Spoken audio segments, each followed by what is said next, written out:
समझने पर फोकस कर रहे होंगे तो सारी चीजें आपको इस समरी सेशन के साथ साथ याद भी हो रही होंगी।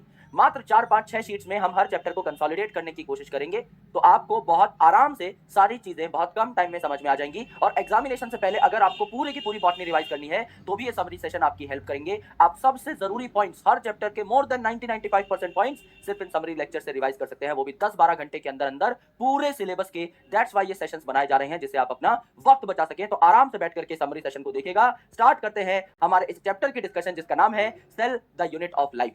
अब हमें अच्छे तरीके से पता है कि सेल को यूनिट ऑफ लाइफ क्यों कहा जाता है, क्योंकि हम लोग बचपन से पढ़ते आ रहे हैं cell is the structural and functional unit of life, अर्थात सेल एक ऐसी यूनिट है, सेल एक ऐसी इकाई है जो अपने आप को रिपीट करती रहती है और आपकी पूरी बॉडी तैयार करती है, यानी आपकी पूरी बॉडी का स्ट्रक्चर तैयार करती है। और आपकी पूरी बॉडी में जितने भी काम हो रहे हैं, जितने भी फंक्शंस हो रहे हैं, वो भी तो सेल के अंदर ही हो रहे हैं। जितने भी मेटाबॉलिक रिएक्शंस हो रहे हैं वो भी तो सेल के अंदर ही हो रहे हैं। यानी चाहे आपकी पूरी बॉडी का स्ट्रक्चर बनाना हो, चाहे आपकी पूरी बॉडी का फंक्शन देखना हो, ये सब किसके अंदर होता है? सेल के अंदर होता है। इसीलिए हम लोगों ने कहा cell is the structural and functional unit of life. दूसरी इंपॉर्टेंट चीज हमने यहां पर कही कि cell is the defining feature of living organism. Defining feature मतलब ऐसे फीचर जो दुनिया के हर लिविंग ऑर्गेनिज्म में पाए जाते हो। अब भैया हमने सेल को क्या कहा? Structural and functional unit of life. यानी अगर किसी ऑर्गेनिज्म में लाइफ है, अगर कोई ऑर्गेनिज्म जिंदा है तो उसके अंदर सेल पक्का पाया जाना चाहिए। चाहे उस ऑर्गेनिज्म की बॉडी में एक सेल पाया जा रहा हो, यानी चाहे वो ऑर्गेनिज्म यूनिसेलुलर हो, चाहे उस ऑर्गेनिज्म की बॉडी में हजारों सेल पाए जा रहे हो, यानी वो ऑर्गेनिज्म मल्टी सेलुलर हो, सेल प्रेजेंट होना चाहिए, तभी आप अपने आप को लिविंग कहलवा सकते हैं।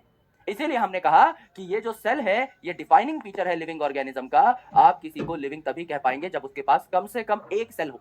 अगर ऑर्गेनिज्म के पास सिर्फ एक सेल है, जैसे बैक्टीरिया के पास, अमीबा के पास, पैरामीशियम के पास, तो ये यूनिसेलुलर ऑर्गेनिज्म है। और मेरे भाई कॉम्प्लेक्स प्लांट्स और एनिमल्स में आपको पता है कि बहुत सारे सेल्स पाए जाते हैं। आपकी जो बॉडी है ये भी बिलियन और ट्रिलियंस ऑफ सेल्स की बनी हुई है, तो जाहिर सी बात है आप कहते हो मल्टी सेलुलर ऑर्गेनिज्म हो। अब मेरे दोस्त आपके सेल को structural and functional unit of life कहा गया, यानी कि अपने आप को जिंदा कहलवाने के लिए, लिविंग कहलवाने के लिए कम से कम आपके पास एक सेल तो होना चाहिए। ये तो मिनिमम रिक्वायरमेंट है भाई। अगर आप अपने आप को जिंदा कहलवाना चाहते हैं तो आपका कम से कम यूनिसेलुलर होना तो बनता है। अगर आपके पास एक सेल भी नहीं है तो आप अपने आप को जिंदा नहीं कह सकते। इसीलिए यहां पर लिखा गया है एनीथिंग लेस देन अ सेल। अगर एक कंप्लीट सेल से कम कुछ भी है तो वो इंडिपेंडेंटली लिविंग नहीं कहला सकता। अगर आपको किसी चीज को लिविंग कहना है तो वहां कम से कम एक सेल की प्रेजेंस जरूरी है। जैसे आपने वायरस को देखा होगा, तो वायरस जो है मेरे दोस्त उसके पास खुद का सेल नहीं होता, तो क्या आप वायरस को लिविंग कह सकते हैं? नहीं गुरुजी, हम वायरस को लिविंग नहीं कह सकते। Virus is basically non living. हालांकि कुछ साइंटिस्ट क्या कहते हैं वायरस को? कनेक्टिंग लिंक कहते हैं between living and non living. कहते हैं कि भैया वायरस के पास खुद का सेल नहीं है, लेकिन ये किसी और ऑर्गेनिज्म के सेल में घुस करके उस सेल को ओवरटेक कर सकता है, उस सेल को हाईजैक कर सकता है और भी कई सारे वायरस मॉलिक्यूल्स तैयार कर सकता है। राइट? तो वायरस जो है इसको connecting link between living and non living कहा। लेकिन अगर आपको दोनों में से एक चुनना हो ऑप्शन कि भैया वायरस लिविंग है या नॉन लिविंग, सीधा सीधा बताओ, तो भाई non living is going to be the right answer, क्योंकि वायरस के पास खुद का कोई सेल नहीं है। अब समझ लीजिए एक छोटा सा ऑर्गेनिज्म है जिसमें सिर्फ एक ही सेल पाया जाता है। कोई ऐसा ऑर्गेनिज्म है जिसमें सिर्फ एक ही सेल है, तो ये जो यूनिसेलुलर ऑर्गेनिज्म है क्या ये इंडिपेंडेंटली रह पाएगा? बिल्कुल रह पाएगा। जैसे बैक्टीरिया है, बैक्टीरिया की संपूर्ण बॉडी, कंप्लीट बॉडी एक ही सेल की बनी हुई है, पर वो एक ही सेल जो है बैक्टीरिया के सारे काम करवा सकता है। बैक्टीरिया को रिप्रोड्यूस भी करा सकता है, बैक्टीरिया में न्यूट्रिशन भी दे सकता है, बैक्टीरिया में एनर्जी भी बना सकता है। उस एक छोटे से सेल में सारे काम हो रहे हैं जो कि जिंदा रहने के लिए जरूरी है। इसीलिए आप कहते हो ये जो छोटे छोटे यूनिसेलुलर ऑर्गेनिजम्स हैं ये भी इंडिपेंडेंटली एग्जिस्ट कर सकते हैं, एज वेल एज ये जिंदा रहने के लिए जितने भी एसेंशियल फंक्शंस हैं वो सारे फंक्शंस कर सकते हैं। ये बात हमने देखी। अब मेरे भाई the most important thing is the name of scientist. अलग अलग साइंटिस्ट के बारे में जानकारी दी हुई है आपकी एनसीईआरटी किताब में। उस एनसीईआरटी किताब की नॉलेज को यहां पर आप देख लीजिए। सबसे पहले साइंटिस्ट है रॉबर्ट हुक। रॉबर्ट हुक साहब ने डेड सेल वॉल डिस्कवर करी थी, यानी इन्होंने क्या देखे थे? कॉर्क सेल्स देखे थे। इन्हें पता लगा कि भैया ये जो कॉर्क सेल हैं ये एक्चुअल में कंप्लीट सेल नहीं है, ये तो बस सेल की बाउंड्री बची है। कॉर्क सेल यानी प्लांट सेल अगर इन्होंने देखे थे, प्लांट की कॉर्क के सेल देखे थे, तो प्लांट सेल में तो सेल वॉल पाई जाती है। तो इन्हें बाद में जाकर के पता लगा कि भाई मैंने तो सेल वॉल देख ली है, उसके अलावा तो मैंने कुछ देखा ही नहीं। असली सेल नहीं था, ये लिविंग सेल नहीं था। तो रॉबर्ट हुक साहब ने क्या देखा? सबसे पहली बार डेड सेल देखा, या आप कह सकते हैं सेल वॉल्स देखी। तो कोई पूछे सेल वॉल किसने डिस्कवर करी या किसने पहली बार देखी? रॉबर्ट हुक साहब ने। अब रॉबर्ट ब्राउन साहब, दोनों रॉबर्ट रॉबर्ट है तो कंफ्यूज नहीं होना। एक ने सेल को डिस्कवर किया, पहली बार सेल को देखा या डेड सेल को देखा, और दूसरे ने क्या किया? न्यूक्लियस को डिस्कवर किया 1831 में। तो यहां न्यूक्लियस एन का साउंड आ रहा है, रॉबर्ट ब्राउन में भी एन का साउंड आ रहा है। तो आप चीजें रिलेट कर सकते हो। रॉबर्ट हुक में कोई भी एन का साउंड नहीं आ रहा। तो अगर आप कभी हुक और ब्राउन में कंफ्यूज होते हो तो एन अल्फाबेट ढूंढ लेना, आपको आपका आंसर मिल जाएगा। एंटोन वॉन ल्यूवेनहॉक ने पहली बार क्या देखा? लिविंग सेल देखा। यानी ये क्या करते थे? अलग अलग लेंसेज की कॉम्बिनेशन बनाते थे, अलग अलग माइक्रोस्कोप खुद तैयार करते थे और अपने आसपास की चीजों को देखते थे। जैसे किसी बैक्टीरिया को देख लिया, किसी प्रोटोजोवन को देख लिया, स्पर्म सेल को देख लिया, गंदे पानी में कोई बैक्टीरिया देखने की कोशिश करी, तो ये क्या करते थे? आसपास के सेल्स को देखने की कोशिश करते थे। तो ल्यूवेनहॉक साहब ने पहली बार लिविंग सेल देखा, जबकि रॉबर्ट हुक साहब ने पहली बार आप कह सकते हैं सेल देखा या डेड सेल देखा। ठीक है, अब advancement of electron microscopy very important. 1950 में या 1950 से 1960 के बीच में आप कहें तो ज्यादा बेहतर रहेगा, इलेक्ट्रॉन माइक्रोस्कोपी एडवांस होने लगी। यानी 1950s आप बोल सकते हो, यानी 1950 से 1960 के बीच में इलेक्ट्रॉन माइक्रोस्कोपी प्रचंड होने लगी, बेहतर होने लगी। तो इलेक्ट्रॉन माइक्रोस्कोपी में एक ताकत थी कि वो सेल के छोटे से छोटे कंपोनेंट्स को भी देख सके। एंड दैट्स व्हाई सेल की ज्यादातर जो डिटेल्स है वो आपको 1950 के बाद ही डिकोड होती हुई दिखाई दी।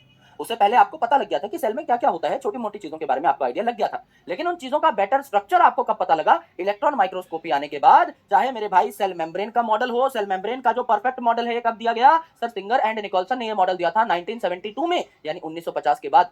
ये जो राइबोसोम है, जो सेल का सबसे छोटा पार्ट है, ये राइबोसोम कब डिस्कवर हुए थे सर? 1953 में जॉर्ज पेलेट नाम के साइंटिस्ट ने इनको डिस्कवर किया था। तो 1953 का मतलब है अगेन 1950 के बाद, यानी इलेक्ट्रॉन माइक्रोस्कोपी आने से ही ये सारी चीजें आपको सेल के अंदर बढ़िया तरीके से दिखाई देने लगी। ये है आपके सेल का बेसिक इंट्रोडक्शन। अब देखिए सेल थ्योरी के बारे में। अब सेल थ्योरी दो साइंटिस्ट ने मिलकर के दी थी। पहले जो साइंटिस्ट थे इनका नाम था मिस्टर स्क्लेडन, जो कि जर्मनी के एक बॉटनिस्ट थे। और जाहिर सी बात है मेरे भाई, अगर ये जर्मनी के रहने वाले बॉटनिस्ट हैं तो एज अ बॉटनिस्ट ये क्या करेंगे? सर बॉटनी तो प्लांट पे रिसर्च को कहते हैं। तो अगर ये जर्मन बॉटनिस्ट थे तो इन्होंने प्लांट पे रिसर्च करी और इन्होंने कई प्लांट्स में रिसर्च करके ये कहा कि भैया जितने भी प्लांट्स हैं इनमें डिफरेंट काइंड के सेल्स पाए जाते हैं और ये सेल्स मिलकर के अलग अलग टाइप के टिश्यूज बनाते हैं। जैसे जब हम प्लांट की डिटेल्ड स्टडी करेंगे तो आपको बताया जाएगा कि प्लांट के अंदर मेरिस्टेमेटिक टिश्यू है, परमानेंट टिश्यू है।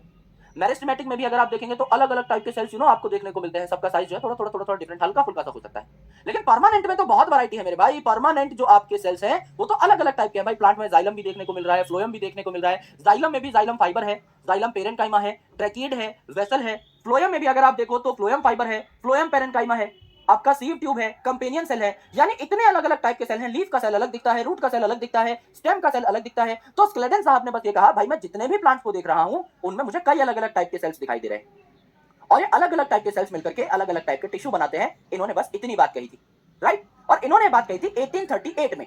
1839 में यानी लगभग स्क्लेडन साहब के एक साल बाद ही स्वान साहब ने भी अपनी रिसर्च शुरू करी, जो कि जर्मनी के ही रहने वाले थे पर ये जूलॉजिस्ट थे।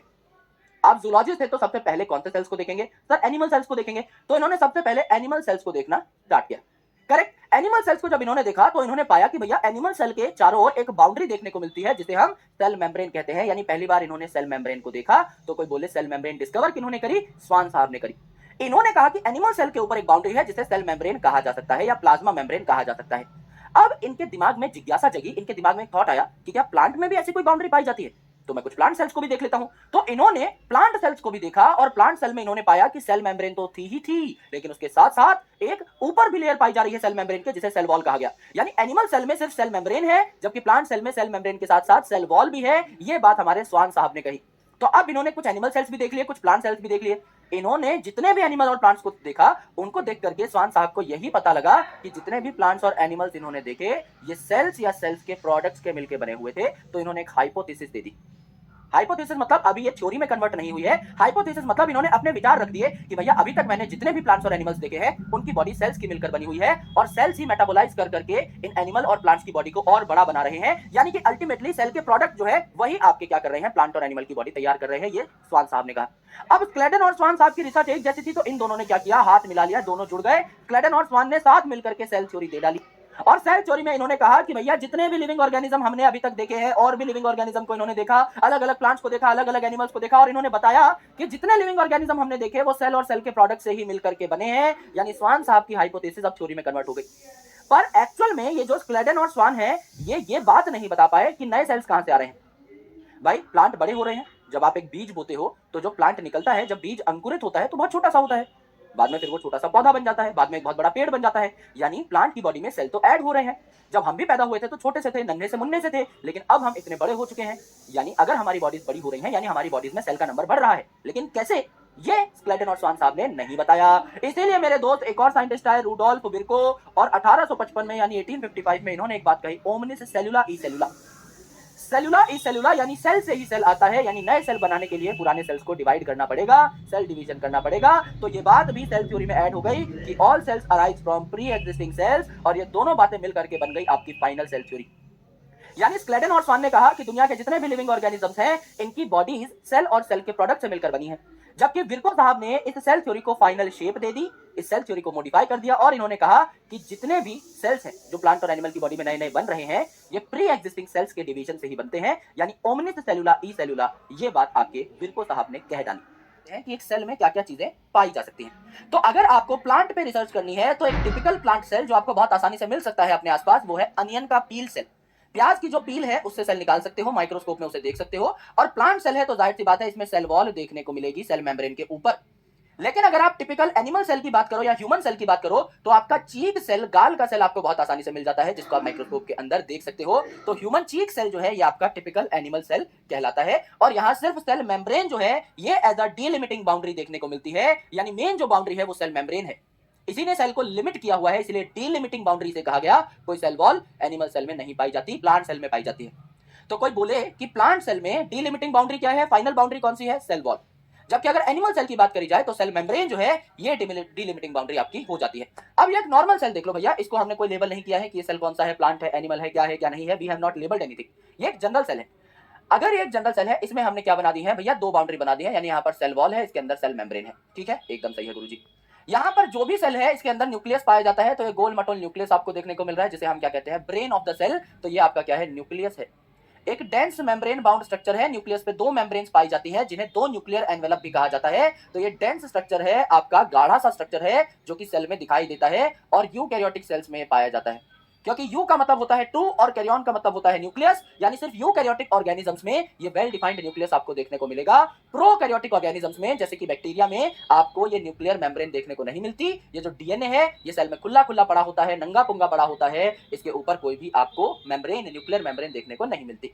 अब मेरे भाई न्यूक्लियस के अंदर होते हैं ये क्रोमोसोम, और क्रोमोसोम के अंदर पैक्ड क्या होता है, ये धागे जैसा स्ट्रक्चर जो दिखाई दे रहा है ये है DNA, which is your genetic material. यानी ये राजा मॉलिक्यूल है, ये बताता है कि एक सेल में क्या क्या बनना चाहिए, राइट। तो डीएनए इंस्ट्रक्शन देता है कि क्या क्या बनना चाहिए, और प्रोटीन जो है एक्चुअल में काम कर रहे होते हैं। तो डीएनए से पहले आरएनए बनता है, डीएनए को पता है क्या क्या बनाना है, तो डीएनए से आरएनए बनता है, और आरएनए से प्रोटीन बनते हैं, और ये प्रोटीन फिर सेल में आपके काम कर रहे होते हैं। इसीलिए प्रोटीन को हम कहते हैं वर्क हॉर्सेस, ये एक्चुअल में सेल में काम कर रहे हैं, लेकिन डीएनए को हम कहते हैं राजा मॉलिक्यूल, जेनेटिक मटेरियल। ये बना रहा है प्रोटीन को, उससे काम करवा रहा है। तो हुक्म करने वाला कौन है, डीएनए, और काम करने वाला कौन है, आपका प्रोटीन। तो DNA is the genetic material. इसके अलावा आप देखोगे तो सेल में ये जो खाली खाली स्पेस बचा है, ये खाली खाली स्पेस, तुरुरु तुरुरु, इसको साइटोप्लाज्म कहते हैं। Cyto is the cell, cyto माने सेल, सेल की स्टडी को भी साइटोलॉजी कहा जाता है। तो साइटो मतलब सेल, प्लाज्म का मतलब है प्लाज्मा, यानी अधिकतर कंटेंट इसमें पानी ही है। तो यहां पर आपको पानी भरा हुआ दिखाई देता है, छोटी मोटी और चीजें इसमें पाई जा सकती है।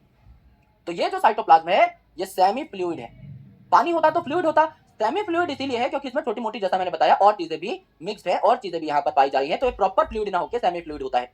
It occupies volume of the cell, यानी सेल में जितना भी स्पेस बचा हुआ है, जैसे मेरा कमरा है, इसमें टेबल भी रखी हुई है, कंप्यूटर भी रखा हुआ है, कैमरा भी रखा हुआ है, बची हुई जितनी जगह है इसमें क्या है सर, हवा है।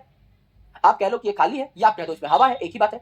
हवा तो प्रेजेंट होगी ना हर जगह पे, मैं अपना हाथ जहां भी लहरा रहा हूं यहां भी हवा के मॉलिक्यूल्स हैं।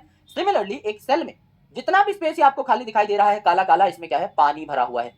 इसलिए हम कहते हैं कि हमारी बॉडी 70% से भी ज्यादा पार्ट जो है पानी का लेकर बैठी हुई है, क्योंकि हमारे सेल्स में अधिकतर स्पेस जो आपको खाली दिखता है ये एक्चुअल में खाली नहीं है, यहाँ पानी भरा हुआ है। तो ये जो साइटोप्लाज्म है ये सेल की वॉल्यूम को ऑक्यूपाई करता है, जहां भी खाली जगह है वहां पानी भर देता है, और इस पानी में ही सेल्यूलर एक्टिविटीज होती हैं, जिस वजह से आप जिंदा रहते हो, लिविंग स्टेट में रहते हो। इसीलिए साइटोप्लाज्म सेल में होना बहुत जरूरी है। अगर आप छोटे से छोटा सेल भी बनाओ, अगर आप ऐसे भी कोई सेल बना दो, तो इसमें सेल मेम्ब्रेन और साइटोप्लाज्म तो होगा ही मिनिमम। तो सेल मेम्ब्रेन भी दुनिया के हर सेल में देखने को मिलती है आपको, साइटोप्लाज्म भी दुनिया के हर सेल में देखने को मिलता है। एंड ये जो राइबोसोम है ये भी यूनिवर्सल है, क्यों, क्योंकि इस राइबोसोम पर कोई मेम्ब्रेन नहीं होती। तो ये प्रोकैरियोटिक और यूकैरियोटिक सेल दोनों में पाया जा सकता है, क्योंकि आपको पता है प्रोकैरियोटिक सेल में मेम्ब्रेन बाउंड ऑर्गेनेल्स नहीं पाई जा सकती। राइबोसोम फिर भी पाया जाता है प्रोकैरियोटिक सेल में, क्योंकि इसके ऊपर कोई मेम्ब्रेन है ही नहीं। और यूकैरियोट्स में तो मिल ही सकता है, उसमें हमें कोई प्रॉब्लम नहीं है। तो एनिमल सेल जो है इनमें एक और चीज पाई जाती है, सेंट्रोसोम, जो कि नॉन मेम्ब्रेन बाउंड ऑर्गेनेल है। ये सिर्फ एनिमल सेल में ही देखने को मिलती है, प्लांट में नहीं मिलती, बैक्टीरिया में नहीं मिलती। सेंट्रोसोम या सेंट्रियोल आप कह सकते हैं, सिर्फ एनिमल सेल में पाए जाते हैं और किसी सेल के अंदर नहीं पाए जा रहे होते। इसीलिए इसको हम लोग क्या कह देते हैं मेरे दोस्त, एक नॉन मेम्ब्रेन बाउंड ऑर्गेनेल कह देते हैं, जो एनिमल में पाई जाती है और सेल डिवीजन में हेल्प करती है, एनिमल के सेल को डिवाइड कराने में हेल्प कर रही होती है। ये हमने सीखा। अब एनसीईआरटी में अलग अलग सेल्स के साइजेस दिए हुए हैं, ये भी हम लोग देख लेते हैं। अब डिफरेंट सेल्स जो हैं इनकी शेप साइज वेरी करती है। फॉर एग्जांपल समझ लीजिए, अगर मैं न्यूरॉन की बात करूं तो न्यूरॉन का काम है सिग्नल को एक जगह से दूसरी जगह पहुंचाना, तो इसका पतला लंबा तार जैसा होना जरूरी है, तभी ये सिग्नल को लेकर के एक जगह से दूसरी जगह जा पाएगा। अगर कोई प्लांट का सेल है जिसको फूड स्टोर करना है तो उसका गोल मटोल और बड़ा होना जरूरी है, जितना बड़ा होगा सेल उतना ज्यादा फूड स्टोर कर पाएगा। अगर मैं बात करूं एक प्लांट के जाइलम की, जाइलम में भी समझ लीजिए मैं वेसल की बात कर रहा हूं या ट्रैकेड की बात कर रहा हूं, तो उसका पाइप जैसा होना जरूरी है, तभी वो पानी को ट्रांसपोर्ट कर पाएगा। पानी को ट्रांसपोर्ट करने के लिए पाइप्स की जरूरत पड़ती है। तो मेरे भाई जैसा जिस सेल को काम करना है वैसे ही उस सेल की शेप हो जाती है। तो हर सेल सेम शेप का हो ऐसा बिल्कुल भी जरूरी नहीं है, अलग अलग शेप के सेल्स आपको देखने को मिल सकते हैं। जैसे आरबीसी जो है रेड ब्लड सेल हमारा, ये बायकनकेव डिस्क लाइक होती है और इसका डायामीटर 7 माइक्रोमीटर है। डायामीटर 7 माइक्रोमीटर है। आपसे अगर स्टेटमेंट में रेडियस पूछ ले तो कितना हो जाएगा, आधा, 3.5 माइक्रोमीटर। डब्ल्यूबीसी यानी व्हाइट ब्लड सेल जो है अमीबॉइड होते हैं, यानी इरेगुलर शेप के होते हैं। कॉलमनार सेल कैसे होंगे, कॉलमनार यानी कॉलम जैसे खंबे जैसे होंगे, तो ये पतले लंबे खंबे जैसे सेल्स आपको देखने को मिलेंगे। नर्व सेल की अगर आप बात करें तो भैया नर्व सेल मैंने बताया अगर इसको सिग्नल भेजना है तो ये लंबी तार जैसी सेल होगी, और अलग अलग जगह पे अगर सिग्नल भेजना है तो ये ब्रांच भी हो सकती है, तो ये ब्रांच और लॉन्ग सेल है। हमारी बॉडी का लॉन्गेस्ट सेल जो है ये नर्व सेल होती है, सबसे लंबा सेल। अगर कोई पूछ ले सबसे बड़ा सेल कौन सा होता है, लंबा तो आपका हो गया कौन, न्यूरॉन या नर्व सेल। सबसे बड़ा कौन होगा, लार्ज कौन होगा, लॉन्ग मतलब सिर्फ लंबा, पतला हो तो भी चलेगा, कोई दिक्कत नहीं है, बस लंबाई ज्यादा होनी चाहिए। अगर मैं बोलूं लार्ज सेल, इसका मतलब लंबाई चौड़ाई दोनों बहुत अच्छी खाती है। तो ऑस्ट्रिच का अंडा जो है, ऑस्ट्रिच का एग, ये दुनिया का सबसे बड़ा आइसोलेटेड एग माना जाता है, सबसे बड़ा आइसोलेटेड सेल माना जाता है। ठीक है, मीजोफिल सेल की अगर आप बात करें तो ये जो मीजोफिल सेल है ये प्लांट में गोल मटोल या ओवल हो सकते हैं, और इनमें कई सारे क्लोरोप्लास्ट पाए जाते हैं, तो इनका मेन काम फोटोसिंथेसिस का होता है, राउंड या ओवल हो सकते हैं। ट्रैकेड जैसा मैंने आपको बताया, ये प्लांट में वाटर ट्रांसपोर्ट का काम करते हैं। ट्रैकेड और वेसल जो है ये जाइलम का पार्ट है जो पानी के ट्रांसपोर्ट में हेल्प करेंगे, तो लंबे ट्यूब जैसे आपको देखने को मिलते हैं। अगर आप टिपिकल यूकैरियोटिक सेल का साइज देखेंगे तो साइज आपका यहां मिलेगा 10 से 20 माइक्रोमीटर के आसपास। टिपिकल प्रोकैरियोट जो है ये आपका 1 से 2 माइक्रोमीटर है, यानी यूकैरियोटिक सेल से 10 गुना छोटा। देखो मेरे भाई, यहाँ 10 है, यहाँ 1 है, 10 गुना छोटा, यहाँ 20 है, यहाँ 2 है, 10 गुना छोटा हो गया। बैक्टीरिया की लंबाई अगर आप देखेंगे, यहाँ साइज लिखा हुआ है प्रोकैरियोट का, साइज किसी भी चीज का छोटा होता है। अगर कोई मुझसे पूछ ले भैया हमारा जो स्पाइडरमैन का ग्लव है इसका जो साइज है ये कितना हो जाएगा, साइज मतलब इसको मैं कितनी कम से कम जगह में रख सकता हूँ, इतना साइज। पर कोई लंबाई पूछ ले तो पूरा लंबा करना पड़ेगा, इतना लंबा है। साइज अगर कोई पूछ ले तो इतना छोटा हो जाएगा, गिट्टी जैसा हो जाएगा, ये आपका साइज है। तो size is always lesser than length. तो यहां जब साइज पूछा आपका प्रोकैरियोट का तो 1 से 2 माइक्रोमीटर, लेकिन जब इसी को लंबा करके देखा बैक्टीरिया को, इसकी लेंथ पूछी तो 3 से 5 माइक्रोमीटर आपका यहां पर आंसर हो जाता है। प्रोकैरियोटिक सेल के बारे में पढ़ लेते हैं, यानी यूकैरियोटिक सेल पे जाने से पहले it is important to understand prokaryotic cell in detail. अब प्रोकैरियोटिक सेल में जब आप नाम के अंदर ही घुस जाएंगे तो आपको मिलेंगे दो शब्द, प्रो यानी प्रिमिटिव यानी पिछड़े लेवल का, और कैरियो का मतलब होता है न्यूक्लियस, यानी यहाँ आपका वेल डिफाइंड न्यूक्लियस नहीं पाया जाता, यानी कोई न्यूक्लियर मेम्ब्रेन यहाँ पर नहीं देखने को मिलेगी। डीएनए सेल के अंदर नंगा पुंगा पड़ा रहेगा, और यहाँ पर कोई मेम्ब्रेन बाउंड ऑर्गेनेल्स जैसे कि आपका endoplasmic reticulum, Golgi complex, mitochondria, chloroplast, lysosome, ये सारी चीजें देखने को नहीं मिलती। यहाँ बस एक ही मेम्ब्रेन होगी इस पूरे सेल के अंदर जिसे सेल मेम्ब्रेन कहेंगे, इसके अलावा अंदर कोई मेम्ब्रेन बाउंड ऑर्गेनेल अलग से नहीं पाई जाएगी। राइट, तो यहां पर देखो मेरे भाई, प्रोकैरियोटिक सेल में क्या पाया जाता है, राइबोसोम। भैया राइबोसोम तो यूनिवर्सल ऑर्गेनेल है, प्रोकैरियोट यूकैरियोट सब में देखने को मिलती है। तो जो राइबोसोम है किससे मिलकर बनी होती है, आरआरएनए और प्रोटीन से मिलकर के बनी होती है। आरआरएनए का मतलब है राइबोसोमल आरएनए, नाम से ही पता लग रहा है राइबोसोमल आरएनए यानी ऐसा आरएनए जो राइबोसोम बनाता है। तो आरआरएनए जुड़ जाएगा कुछ प्रोटीन के साथ और आपका राइबोसोम बना लेगा। ये राइबोसोम जो है सेल के साइटोप्लाज्म में भी पाया जा सकता है।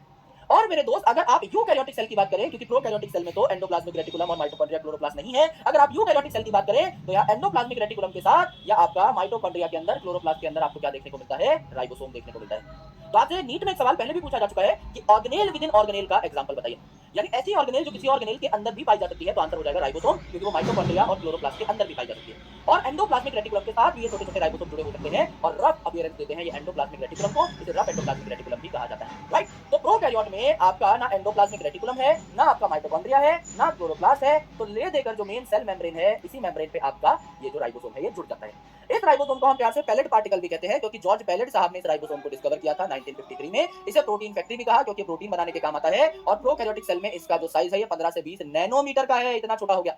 नैनोमीटर यानी एक माइक्रोमीटर से भी 1000 गुना छोटा, यानी एक छोटे से सेल में जिसका साइज 1 माइक्रोमीटर है उसमें भी 1000 राइबोसोम पाए जा सकते हैं, इतना छोटा साइज है आपके राइबोसोम का। राइट, तो ये क्या बनाता है, प्रोटीन बनाता है, और प्रोटीन बनाने के लिए इसको क्या करना पड़ता है, पॉलीसोम या पॉलीराइबोसोम बनाना पड़ता है। पॉली का मतलब बहुत सारे, सोम का मतलब स्ट्रक्चर, तो यहाँ पर पॉलीसोम या पॉलीराइबोसोम बनता है। आपको क्या करना है, मैंने बताया था डीएनए से पहले आरएनए बनता है और आरएनए से प्रोटीन बनता है। तो डीएनए से लेट से आरएनए बन गया, ये आपका आरएनए जो है इसे मैसेंजर आरएनए या एमआरएनए कहते हैं। इस एमआरएनए के ऊपर कई सारे राइबोसोम आपके बाइंड कर जाते हैं, कई सारे राइबोसोम बाइंड कर जाते हैं प्रोटीन बनाने के लिए। तो जब एक एमआरएनए पे कई सारे राइबोसोम बाइंड कर जाए, बहुत सारे यानी पॉलीराइबोसोम बाइंड कर जाए, तो इस स्ट्रक्चर को हम पॉलीसोम या पॉलीराइबोसोम कह सकते हैं। अब अगर आप देखें तो प्रोकैरियोटिक सेल में जो राइबोसोम है 70s होता है। अब 7 इज एन ऑड नंबर, तो ये दो सब यूनिट का बनेगा 50s और 30s, 5 और 3 भी ऑड नंबर है।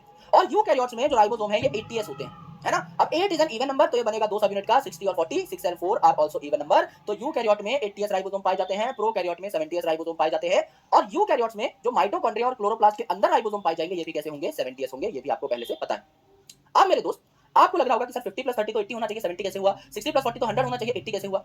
एक्चुअल में हम यहाँ पर सीधा सीधा वजन को प्लस नहीं कर रहे हैं, हम यहाँ पर क्या कर रहे हैं, हम सेडिमेंटेशन कोफिशिएंट देख रहे हैं। जो एस है इसका मतलब है स्वेदबर्ग यूनिट या सेडिमेंटेशन कोफिशिएंट, यानी किसी भी चीज का सेडिमेंट होने का जो रेट है वो क्या है। तो आप डायरेक्टली यहाँ पर वेट नहीं काउंट कर रहे कि आपने सीधा प्लस कर दिया कि भैया 1 kg प्लस 2 kg कितना हुआ, 3 kg, 3 kg प्लस 4 kg कितना हुआ, 7 kg। ऐसा नहीं है, दिस इज नॉट वेट।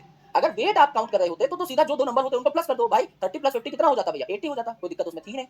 पर ये वेट नहीं है, यहाँ पर आप साइज या डेंसिटी की बात कर रहे हैं और डेंसिटी डिफरेंट हो सकती है। समझ लीजिए मेरे भाई यहाँ पर 60s यूनिट जो है ये भारी है, 40s यूनिट काफी हल्की है। तो जब ये दोनों यूनिट्स जुड़ेंगी तो 40s अपना हल्कापन भी तो दिखाएगी। समझ लो मेरे भाई, मैंने अपने ही साइज की रजाई ओढ़ ली है, मेरे ही साइज की रजाई ओढ़ ली है, जितनी मेरी बॉडी का साइज है उतनी ही मोटी मैंने रजाई ओढ़ ली है। अब मेरी बॉडी का वेट है 70 किलो, क्या रजाई 70 किलो की ओढ़ लूंगा मैं भाई, उसके नीचे रजाई मुश्किल से 4 किलो की होगी, 5 किलो की होगी। तो अगर हम दोनों को साथ जोड़ दिया जाए मेरे भाई तो हमारी ओवरऑल डेंसिटी तो कम हो गई ना, साइज डबल हो गया, क्योंकि रजाई भी मेरी साइज की है लेकिन डेंसिटी तो कम हो गई ना। ये जो रजाई है मेरे कंपैरिजन में बहुत हल्की है। तो सिमिलरली हमने जब 60s सब यूनिट को यहाँ डाला इसमें टेस्ट ट्यूब में और घुमाया तो इसकी डेंसिटी 60 आई, अकेला था 60 है तो 60 आई, 40 वाले की 40 आई, लेकिन जब 60 40 को साथ में मिला करके डाला तो 80 के आसपास इसकी डेंसिटी देखने को मिली। 100 नहीं आई, 80 आई, थोड़ा हल्का महसूस कर रही है ये क्योंकि हल्की यूनिट इसके साथ जुड़ चुकी है। सिमिलरली जब 50s को यहाँ डाला तो 50s अपने पोजीशन पे आया, 30s को डाला तो 30s अपनी पोजीशन पे आया, जब दोनों को मिला करके डाला तो ये 70 के आसपास डेंसिटी दिखा रहे थे। तो ये जो भाई नंबर आया है 80s और 70s ये डेंसिटी है या साइज कह लो मेरे भाई, पर ये वेट नहीं है कि डायरेक्टली जुड़ जाए या डायरेक्टली प्लस हो जाए। करेक्ट। अब मेरे भाई जो प्रोकैरियोटिक सेल है, प्रोकैरियोटिक सेल की डिस्कशन हमने स्टार्ट की थी। प्रोकैरियोट्स में कौन-कौन आता है, बैक्टीरिया आता है, माइकोप्लाज्मा आता है, पीपीएलओ आता है which is a type of mycoplasma only, and blue green algae आता है। ये जो सेल हैं छोटे छोटे होते हैं। यहीं पर देखो मेरे भाई आपका यूकैरियोटिक सेल का जो साइज है 10 से 20 माइक्रोमीटर है और प्रोकैरियोटिक सेल का साइज 1 से 2 माइक्रोमीटर है बस। यानी यहाँ पर क्या हुआ, आपका प्रोकैरियोटिक सेल 10 गुना छोटा है, तो अगर ये छोटे हैं तो फटाफट डिवाइड कर जाएंगे, इनको डिवाइड होने में प्रॉब्लम नहीं होगी, फटाफट फटाफट अपने नंबर्स को बढ़ा सकते हैं, जल्दी जल्दी इनका सेल डिवाइड कर सकता है। टोटल मेरे भाई बैक्टीरिया की 4 शेप होती है, गोल मटोल है तो इसे कोकस कह दिया, लंबी बैट जैसी या रॉड जैसी है तो इसे बेसिलस कह दिया, कोमा जैसी है तो इसे विब्रियो कह दिया, और स्प्रिंग जैसी है तो इसको क्या कह दिया, स्पाइरल कह दिया। यस, जितने भी आप प्रोकैरियोटिक सेल देखोगे ये फंडामेंटली सिमिलर होंगे, यानी इनके ओवरऑल कैरेक्टर्स लगभग एक दूसरे से मिलते जुलते होंगे। इसलिए आप किसी भी एक प्रोकैरियोटिक सेल को पढ़ लो तो आपको अच्छा खासा आइडिया लग जाएगा कि प्रोकैरियोटिक सेल में क्या-क्या पाया जाता है। जैसे मैंने यहाँ पर एक प्रोकैरियोटिक सेल का स्ट्रक्चर बना दिया है और यहाँ सारे प्रोकैरियोटिक सेल के पार्ट आपको देखने को मिल जाएंगे। आराम से देखिए यहाँ पर क्या हुआ। अब प्रोकैरियोटिक सेल जो है भैया इसमें सेल मेम्ब्रेन भी पाई जाती है और सेल वॉल भी, तो अंदर वाली जो लेयर है सेल मेम्ब्रेन है, बाहर वाली लेयर जो है ये सेल वॉल है। ये जो आपका प्रोकैरियोटिक सेल है इसमें सेल वॉल आपकी किस चीज की बनी होती है, पेप्टिडोग्लाइकन की बनी होती है। ये जो प्रोकैरियोटिक सेल है, ये जो बैक्टीरिया है, इस बैक्टीरिया की सेल वॉल किसकी बनी होगी, आपकी पेप्टिडोग्लाइकन की बनी होगी। अगर ये आर्की बैक्टीरिया है, स्पेशल टाइप ऑफ बैक्टीरिया है, तो इसकी सेल वॉल सूडोम्यूरिन की बनी होगी। पेप्टिडोग्लाइकन को आप म्यूरिन भी कहते हैं जो यू बैक्टीरिया की सेल वॉल बनाता है, और मेरे दोस्त आर्की बैक्टीरिया की सेल वॉल बनाने वाली चीज को आप सूडोम्यूरिन कह सकते हैं। तो इसकी सेल वॉल बनी हुई होती है। ये जो सेल वॉल है काफी रिजिड होती है, अंबुजा सीमेंट की बनती है, यानी कि आपकी टफ होती है, और माइकोप्लाज्मा में कोई सेल वॉल नहीं पाई जाती। तो माइकोप्लाज्मा वो चुनिंदा प्रोकैरियोटिक सेल्स हैं जिनमें कोई सेल वॉल नहीं है। अब सेल वॉल मैंने बताया रिजिड है, एक वॉल है वो दीवार है, माइकोप्लाज्मा में ये दीवार नहीं है। तो माइकोप्लाज्मा अपनी शेप को क्या कर सकता है, अपने फॉर्म को क्या कर सकता है, चेंज कर सकता है। इसलिए माइकोप्लाज्मा को क्या कहा जाता है, प्लियोमॉर्फिक। इसके मॉर्फिक यानी इसकी मॉर्फोलॉजी, इसके फॉर्म्स चेंज हो सकते हैं टाइम के साथ साथ। करेक्ट। इस सेल वॉल के अंदर पाई जाती है सेल मेम्ब्रेन, और ये सेल मेम्ब्रेन क्या होती है, सिलेक्टिवली परमिएबल होती है, यानी सेल के अंदर कौन सा मटेरियल आएगा, सेल के बाहर कौन सी चीज जाएगी, कौन डिसाइड करती है, सेल मेम्ब्रेन करती है। राइट, यही ध्यान रखिए कि सेल के अंदर कौन, सेल के बाहर कौन। अब ये है मेरे भाई दो बाउंड्री, सेल वॉल और सेल मेम्ब्रेन। इसके अंदर क्या है, प्रोकैरियोटिक सेल है तो कोई वेल डिफाइंड न्यूक्लियस तो है नहीं।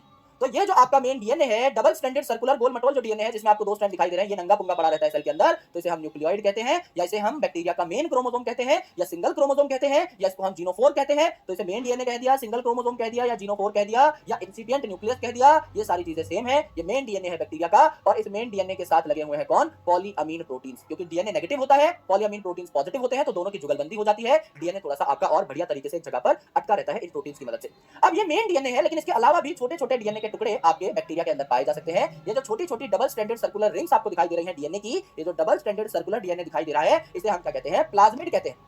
तो यूजुअली कई सारे बैक्टीरिया में ये प्लाज्मिड आपको देखने को मिलते हैं। तो इसे हमने क्या कहा, एक्स्ट्रा क्रोमोसोमल डीएनए कहा। भाई ये जो मेन डीएनए था इसको हमने एक क्रोमोसोम का नाम दे दिया था, तो इस क्रोमोसोम से एक्स्ट्रा जितना भी डीएनए है इसको हम लोग क्या कह देंगे, एक्स्ट्रा क्रोमोसोमल डीएनए कह देंगे या प्लाज्मिड कह देंगे। अब ये जो प्लाज्मिड है इसकी खास बात क्या है, इट कैन रेप्लिकेट इंडिपेंडेंटली। यानी ये जो प्लाज्मिड है अपनी कॉपीज बना सकता है बिना न्यूक्लियोइड को कुछ बताएं, ये इंडिपेंडेंटली रेप्लिकेट कर सकता है, इसको किसी को कुछ बताने की, कुछ पूछने की जरूरत नहीं है मेरे दोस्त। तो ये क्या करता है, यूनिक फिनोटाइपिक प्रॉपर्टीज देता है बैक्टीरियल सेल को, जैसे एंटीबायोटिक रेजिस्टेंस, यानी एंटीबायोटिक से रक्षा कर सकता है बैक्टीरिया की। समझ लीजिए ये जो आपका छोटा सा स्काई ब्लू कलर का डीएनए दिखाई दे रहा है, ये पूरा का पूरा डबल स्ट्रैंडेड सर्कुलर डीएनए है। इसमें से जो स्काई ब्लू टुकड़ा है डीएनए का, ये आगे चल के एक ऐसा प्रोटीन बनाता है। अभी आपको बताया था डीएनए से आरएनए बनता है, आरएनए से प्रोटीन। ये जो स्काई ब्लू कलर का छोटा सा डीएनए है, जिसको हम जीन भी कह सकते हैं, ये जीन एक ऐसा प्रोटीन बनाता है जो इस सेल की रक्षा करता है किसी भी एंटीबायोटिक से। जैसे समझ लीजिए जो जीन है, ये है क्लोरामफेनिकोल रेजिस्टेंस का जीन। अर्थात जब क्लोरामफेनिकोल नाम का ड्रग यहाँ पर आएगा इस बैक्टीरिया के पास, इस बैक्टीरिया को मारने के लिए, तो इस बैक्टीरिया को नहीं मार पाएगा क्योंकि बैक्टीरिया क्लोरामफेनिकोल रेजिस्टेंट है। अगर ये जो जीन है एम्पिसिलिन रेजिस्टेंस का जीन होता, तो एम्पिसिलिन नाम की दवाई इस बैक्टीरिया को नहीं मार पाती। तो अलग अलग बैक्टीरिया में ये अलग अलग जीन्स पाए जाते हैं प्लाज्मिड के अंदर, जिससे बैक्टीरिया अलग अलग ड्रग्स के प्रति रेजिस्टेंट हो जाती है। ड्रग्स जो है बैक्टीरिया को नहीं मार पा रहे होते। ये आपको देखने को मिला। इसके अलावा मेरे दोस्त, अब मैंने बताया कि ये जो प्रोकैरियोटिक सेल है, इसमें कोई मेम्ब्रेन बाउंड ऑर्गेनेल तो है नहीं, कोई अलग से मेम्ब्रेन बाउंड स्ट्रक्चर तो है नहीं, ना कोई न्यूक्लियर एनवेलप है, ना कोई न्यूक्लियर मेम्ब्रेन थी, ना कोई एंडोप्लाज्मिक रेटिकुलम, ना माइटोकॉन्ड्रिया, ना क्लोरोप्लास्ट। यहाँ पर ये जो मेन सेल मेम्ब्रेन है, यही फोल्ड होकर के अंदर की साइड या बाहर की साइड अलग अलग स्ट्रक्चर्स, अलग अलग चीजें बना रही होती है। जैसे ये जो मेम्ब्रेन है, ये अंदर की साइड फोल्ड हो गई ट्यूब की तरह, या गोल मटोल वेसाइकल की तरह, या आपका इररेगुलर सी लेमेली की तरह, और इसने बना दिया क्या, चाहे ट्यूब्यूल हो, चाहे वेसाइकल हो, चाहे लेमेली हो, ये जो मेम्ब्रेन अंदर की साइड फोल्ड हो गई है, इसे हम क्या कहते हैं, मीसोसोम कहते हैं। यह मीसोसोम बैक्टीरिया में पाए जाने वाला बहुत इंपॉर्टेंट स्ट्रक्चर है। जो काम हमारे यूकैरियोटिक सेल्स में माइटोकॉन्ड्रिया करता है, यानी एनर्जी जनरेशन का, mitochondria is the power house of the cell, वही काम यहाँ पर एम फॉर मीसोसोम करेगा। जो काम हमारे सेल में एम फॉर माइटोकॉन्ड्रिया करता है, वही काम आपके प्रोकैरियोटिक सेल में एम फॉर मीसोसोम करेगा। ये जो आपका मीसोसोम है, ये आपका डीएनए की रेप्लिकेशन में भी हेल्प करता है, उसके डिस्ट्रीब्यूशन में भी हेल्प करता है। जो वेसाइकल है, ये चीजों के ट्रांसपोर्ट में भी हेल्प करती है। और जब भी सेल वॉल बननी होती है, तो आपका इस वेसाइकल से ही मटेरियल सेल वॉल की सिंथेसिस के लिए जा रहा होता है। एंड मेरे दोस्त, ये जो आपकी लेमेली है, सरफेस एरिया भी बढ़ाती है, तो यहाँ पर आपका खूब सारी एनर्जी भी जनरेट हो सकती है, यानी आपकी रेस्पिरेशन भी हो सकती है। तो एनर्जी भी जनरेट होती है, रेस्पिरेशन होती है, सिक्रीशन यानी इस गोल मटोल चीज में पैक होकर के चीजें बाहर भी जा सकती हैं। सेल वॉल बनाने के लिए भी चीजें जो है इस गोल मटोल पैकेट में पैक होकर के सेल वॉल की तरफ जा सकती है। डीएनए का रेप्लिकेशन और डीएनए का डिस्ट्रीब्यूशन जो है, ये भी इस ट्यूब से हो सकता है।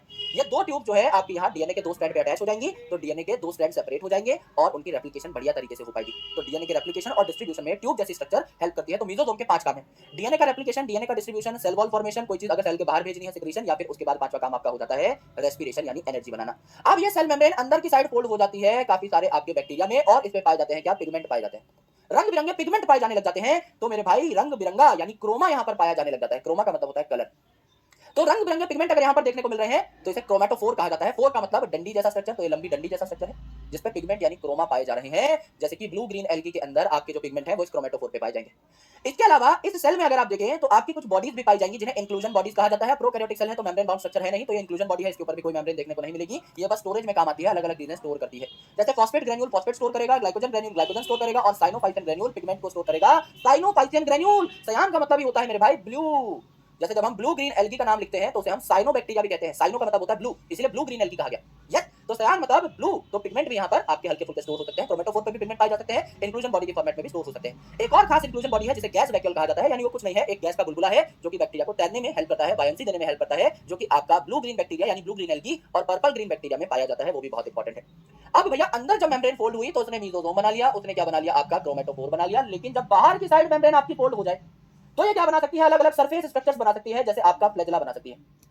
तो फ्लैजेला जो है it is extension of cell membrane, यानी सेल मेम्ब्रेन खुद एक्सटेंड होकर के फ्लैजेला बना रही है। लेकिन जब ये फ्लैजेला बना तो किसको फाड़ करके बाहर निकला, इस सेल वॉल को फाड़ करके बाहर निकला। तो दो बातें कि फ्लैजेला किसकी एक्सटेंशन से बना है, सर सेल मेम्ब्रेन की एक्सटेंशन से बना है, और किसको फाड़ के बाहर निकला है, सेल वॉल को फाड़ के बाहर निकला है। तो it is extended from cell wall but it is extension of cell membrane. पूरा खेल यहाँ पर ग्रामर का है। यहाँ जो फ्लैजेला है इसके 3 पार्ट होते हैं। सबसे नीचे बेसल बॉडी जो कि बेस पे पाई जा रही है, बीच में छोटा सा हुक, और ऊपर ये लंबी सी चोटी जिसको हमने फिलामेंट कहा। तो फिलामेंट जो है, जो लंबी सी चोटी, ये लंबा पार्ट है, हुक बीच में पाया जाता है, और बेसल बॉडी जो है ये सबसे बेस पे सबसे नीचे की साइड पाई जा रही है। ये आपने देखा। इसके अलावा और भी सरफेस स्ट्रक्चर पाए जाते हैं बैक्टीरिया में। तो फ्लैजेला जो है वो तो मोटिलिटी में हेल्प करेगा बैक्टीरिया की। इसके अलावा पिलाय पाया जाता है जो कि ट्यूब जैसा स्ट्रक्चर है और पिलिन प्रोटीन से बनता है। ये कंजुगेशन में हेल्प करता है, यानी दो बैक्टीरिया को कनेक्ट करता है जिससे वो डीएनए एक बैक्टीरिया दूसरे बैक्टीरिया के पास पहुंचा पाए। इसका मोटिलिटी में कोई रोल नहीं है। एंड फिम्ब्रे जो है ये ब्रिजल लाइक स्ट्रक्चर है, यानी छोटे छोटे बाल जैसे स्ट्रक्चर है जो कि बैक्टीरिया के सरफेस से निकल रहे होते हैं, जो बैक्टीरिया को अटैचमेंट प्रोवाइड करते हैं, कहीं पर बैठने में या अटैचमेंट में हेल्प करते हैं, एनकरेजमेंट में हेल्प करते हैं। बैक्टीरिया को किसी पत्थर पे बैठना है, बैक्टीरिया को आपकी बॉडी के किसी ऑर्गन से अटैच होना है, तो फिम्ब्रे विल हेल्प। इसका भी मोटिलिटी में कोई रोल नहीं है, ये भी चलने फिरने में हेल्प नहीं करता। ये जो सारे के सारे डायमेंशन है ये मैं आपको ऑलरेडी बता चुका हूं। ये सारे डायमेंशन एज इट इज आपको याद करने हैं। देखो भैया, माइकोप्लाज्मा स्मॉलेस्ट लिविंग सेल है, इसकी लंबाई है 0.3 माइक्रोमीटर। और मैंने बताया PPLO is also type of mycoplasma, लेकिन इसकी लंबाई नहीं, साइज दे रखा है, इसलिए 0.1 माइक्रोमीटर यहाँ पर आपने लिखा है। वायरस जो है इसका साइज क्या है आपका 0.02 टू 0.2 माइक्रोमीटर, पर ये स्मॉलेस्ट लिविंग सेल इसलिए नहीं है क्योंकि ये सेल ही नहीं है, इसलिए माइकोप्लाज्मा को ही स्मॉलेस्ट लिविंग सेल कहा। और ऑस्ट्रिच का जो अंडा है ये दुनिया का लार्जेस्ट आइसोलेटेड सेल है। ये बात भी हम लोगों ने सीखी, ये बात भी हम लोगों ने जानी। अब प्रोकैरियोटिक सेल का आखिरी टॉपिक हमारे पास है जिसको हम क्या कहते हैं, सेल एनवेलप कहते हैं। सेल एनवेलप जो है कई सारे प्रोकैरियोट्स में पाया जाता है, स्पेसिफिकली बैक्टीरिया में तो आपका पाया ही जाएगा अधिकतर के अंदर, है ना। तो मोस्ट प्रोकैरियोट्स में पाया जाता है, स्पेसिफिकली बैक्टीरिया में तो आपको बहुत आम तौर पे देखने को मिलेगा। ये जो सेल एनवेलप है केमिकली कॉम्प्लेक्स है एंड ओवरऑल इसका काम प्रोटेक्शन में है। यानी केमिकली कॉम्प्लेक्स क्यों है? क्योंकि सेल एनवेलप 3 लेयर्स का मिलकर के बना हुआ है और तीनों लेयर्स अलग-अलग केमिकल की बनती हैं, तो केमिकली कॉम्प्लेक्स नेचर है इस कंप्लीट सेल एनवेलप का। और ये तीनों लेयर्स जो है सेल के बाहर की साइड प्रेजेंट है, तो प्रोटेक्शन में इनका रोल होता है। जैसे सबसे अंदर पाई जा रही है सेल मेम्ब्रेन, उसके ऊपर है सेल वॉल, उसके ऊपर एक और लेयर पाई जाती है ग्लाइकोकैलिक्स। बैक्टीरिया के केस में इन तीनों को मिलाकर के हम लोगों ने क्या कह डाला? एक सेल एनवेलप कह डाला। तो ग्लाइकोकैलिक्स सबसे बाहर देखने को मिलेगा, क्योंकि कैलिक्स का मतलब ही होता है कोट, ग्लाइको मतलब शुगर यानी कार्बोहाइड्रेट का बना हुआ कोट जो है ये सबसे बाहर देखने को मिलेगा। और कोट है तो ये डिफेंसिव है, यानी कोई बैक्टीरिया अगर आपकी बॉडी में घुस गया तो उस बैक्टीरिया को आपके इम्यून सिस्टम से बचाने में कौन हेल्प करेगा? ग्लाइकोकैलिक्स लेयर हेल्प करेगी। इसके अंदर देखने को मिलती है सेल वॉल, जो कि शेप देती है या स्ट्रक्चर देती है बैक्टीरिया को, क्योंकि मेरे भाई ये रिजिड होती है सेल वॉल, तो बैक्टीरिया को बर्स्ट या कोलैप्स नहीं होने देती, इसकी शेप को मेंटेन रखती है। और तीसरी चीज है सबसे अंदर वाली लेयर सेल मेम्ब्रेन, जो मैंने बताया सिलेक्टिवली परमेबल होती है, यानी सेल के बाहर कौन जाएगा, सेल के अंदर कौन आएगा, ये डिसाइड करेगी सेल मेम्ब्रेन। यानी बाहर के वर्ल्ड से इंटरेक्ट करने का काम कौन करती है? सेल मेम्ब्रेन करती है, कि बाहर की दुनिया से सेल में कौन आएगा, सेल से बाहर की दुनिया में कौन जाएगा, ये काम कौन करेगी? सेल मेम्ब्रेन करेगी। अब मेरे भाई ये जो आपकी ग्लाइकोकैलिक्स है, सबसे बाहर वाली जो लेयर है, ये आपकी स्लाइमी भी हो सकती है, यानी लूज भी हो सकती है, इसे स्लाइम लेयर कह सकते हैं। ये गिलगिली सी हो सकती है कि भैया सेल मेम्ब्रेन है, सेल वॉल है, उसके ऊपर गीली गीली सी लेयर पाई जा रही है, चिपचिपी सी, इसे स्लाइम लेयर का। लेकिन अगर सेल मेम्ब्रेन है, सेल वॉल है और उसके ऊपर मोटी सी आपकी ग्लाइकोकैलिक्स है, तो इसे कैप्सूल कहा जाता है, टफ कैप्सूल होती है, ये आपके प्रोटेक्शन में हेल्प करती है। तो टफ कैप्सूल प्रोटेक्शन में हेल्प करेगी, और गीली गीली स्लाइम लेयर है, क्या करती है? ये बैक्टीरिया को सूखने से बचाती है, डेसिकेशन से बचाती है। आपने देखा होगा कई बार आपने स्लाइम से खेला होगा, क्ले से। भाई नॉर्मल मिट्टी से जब आप खेलते हो, मिट्टी सूख जाती है थोड़े टाइम में, क्ले से जब आप खेलते हो तो वो क्ले कई टाइम तक आपकी पानी को सोख के रखती है, सूखती नहीं है, राइट? बिकॉज उसमें वाटर होल्डिंग कैपेसिटी है। सिमिलरली ये जो स्लाइम लेयर है, ये भी स्लाइमी है, चिपचिपी है, गिलगिली है, ये पानी को रिटेन कर सकती है, इसीलिए इसको हम लोगों ने यहाँ पर स्लाइम लेयर कह डाला। करेक्ट। अब मेरे भाई on the basis of nature of cell envelope, cell envelope के नेचर के हिसाब से आपके जो भी बैक्टीरिया है, इनको दो प्रकार की कैटेगरीज में डिवाइड किया गया, ग्राम positive and gram negative. Gram positive, positive है बहुत, इन पे अगर आप कोई कलर डालोगे तो ये उस कलर को ले लेंगे और हमेशा अपने पास रखेंगे, ये स्टेन को यानी कलर को रिटेन कर लेते हैं। और ग्राम नेगेटिव मतलब ऐसे बैक्टीरिया जिनके ऊपर अगर आप कलर डालोगे तो वो ले लेंगे, कलर डालोगे तो कलर तो लेगा ही, लेकिन वो कलर बहुत जल्दी छोड़ भी देता है। It do not retain the stain, वो स्टेन को पकड़ के नहीं बैठ जाता। नेगेटिव है, सगा नहीं है कलर का। लेकिन ग्राम पॉजिटिव जो है ये दोस्ती बहुत पॉजिटिविटी से करता है, कलर एक बार आ गया तो उसी कलर के लिए सगा हो जाता है। ये है आपका gram positive and negative bacteria. This is your bacterial cell या प्रोकैरियोटिक सेल, जिसके बारे में हमने डिस्कशन यहाँ पर की है। अब एक एक करके हम लोग एक एक पार्ट को पढ़ेंगे ऑफ यूकैरियोटिक सेल। तो राइबोसोम हम लोग जो पढ़ चुके हैं प्रोकैरियोटिक सेल में, राइबोसोम उतना ही था, उसके अलावा जितनी चीजें बची हैं वो सारी की सारी हम यूकैरियोटिक सेल के अंदर देखने की कोशिश करेंगे। तो मेरे भाई यहाँ पर यूकैरियोटिक सेल जो है, इसमें खूब कंपार्टमेंटलाइजेशन देखने को मिलेगी।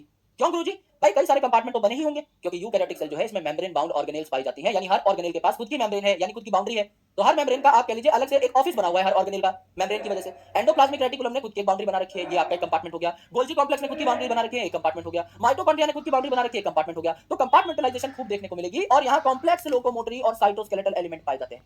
कॉम्प्लेक्स लोकोमोटरी यानी लोकोमोटरी स्ट्रक्चर आपके प्रोकैरियोटिक सेल में भी थे, लेकिन सिंपल थे, यहाँ कॉम्प्लेक्स है। जैसे बैक्टीरिया का जो फ्लैजेला था वो फ्लैजेलिन प्रोटीन का बनता है, जबकि यहाँ पर जो फ्लैजेला होगा यूकैरियोटिक सेल में ट्यूबुलिन प्रोटीन का बनेगा, जो काफी कॉम्प्लेक्स प्रोटीन है। दूसरा इंपॉर्टेंट चीज है cytoskeletal elements. Cytoskeletal elements, cyto मतलब सेल, स्केलेटल मतलब ढांचा। आपका भी एक स्केलेटल सिस्टम है ना, हड्डियों से बना हुआ, तो इस सेल का भी एक ढांचा होता है, यानी इसमें प्रोटीन के जो रेशे हैं, प्रोटीन के जो फाइबर्स हैं, वो आपके बिछे हुए होते हैं।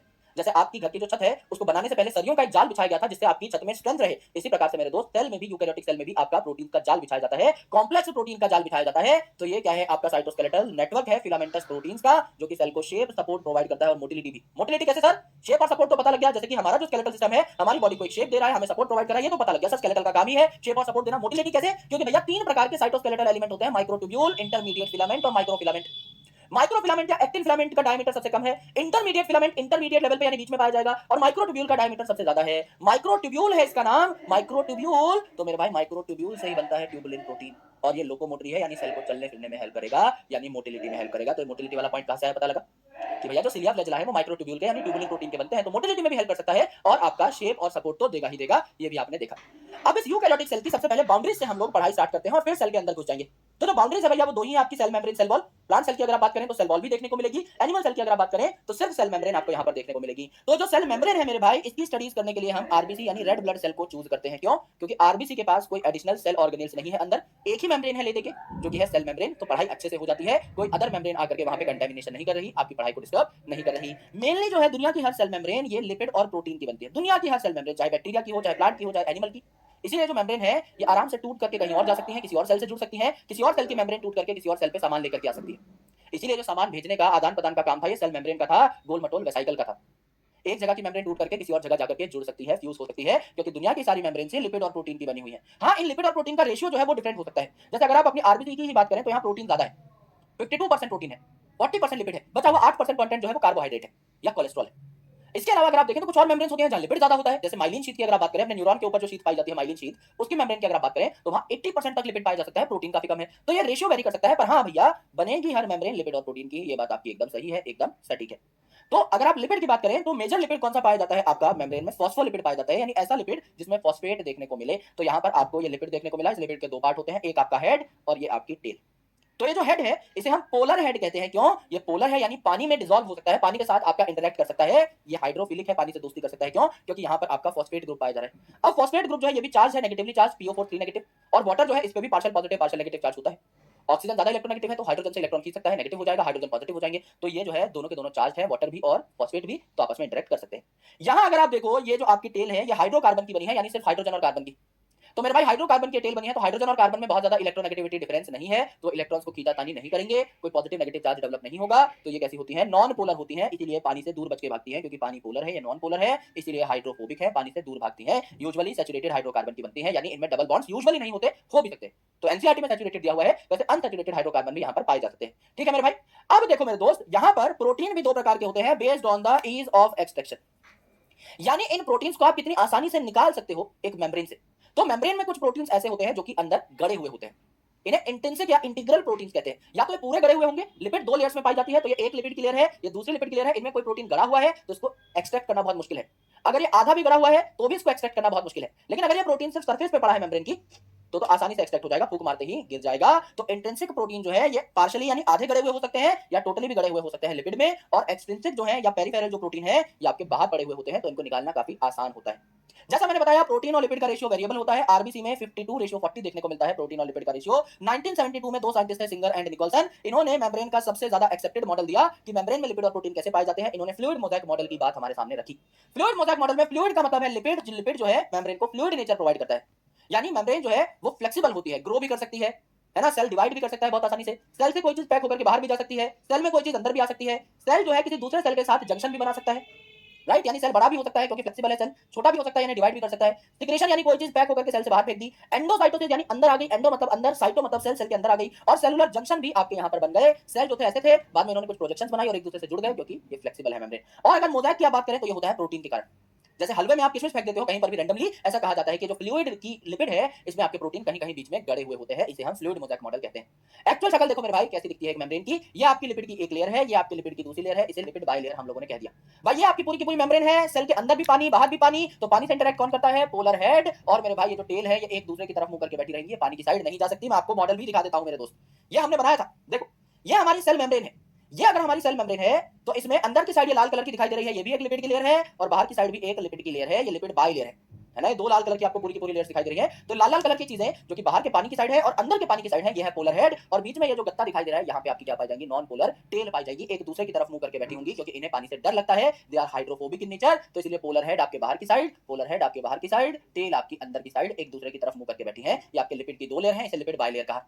अब इस लिपिड बाइलेयर में आपका प्रोटीन जो है बाहर सिर्फ नॉर्मली टिका हुआ हो सकता है, नॉर्मली आपका प्रोटीन जो है बाहर टिका हुआ है ना, रख दिया किसी ने, एक्सट्रिंसिक प्रोटीन है। आधा गड़ा हुआ हो सकता है इंट्रिंसिक प्रोटीन है, पूरा गड़ा हुआ हो सकता है, चीजों के ट्रांसपोर्ट में भी हेल्प कर सकता है, इसे टनल प्रोटीन कहते हैं या ट्रांस मेम्ब्रेन प्रोटीन कहते हैं। किसी चीज को सेल के बाहर जाना है भैया यहाँ से जा सकता है, किसी चीज को सेल के अंदर आना है यहाँ से आ सकता है। ये जो आपका प्रोटीन है ये टनल का, एक ब्रिज का काम करता है, क्योंकि पूरा मेम्ब्रेन में गड़ा हुआ है तो चीजों को आर पार करने के काम आता है। अब कोई चीज डायरेक्टली लिपिड को क्रॉस नहीं कर सकती, वो क्या करेगी? इस प्रोटीन का सहारा लेकर के मेम्ब्रेन के आर पार निकल सकती है। तो लिपिड और प्रोटीन हमने देख लिए। अब मेरे भाई मेम्ब्रेन में कार्बोहाइड्रेट भी पाए जा सकते हैं, कार्बोहाइड्रेट आपका प्रोटीन के साथ भी जुड़ा हो सकता है, इसे ग्लाइकोप्रोटीन कह दिया।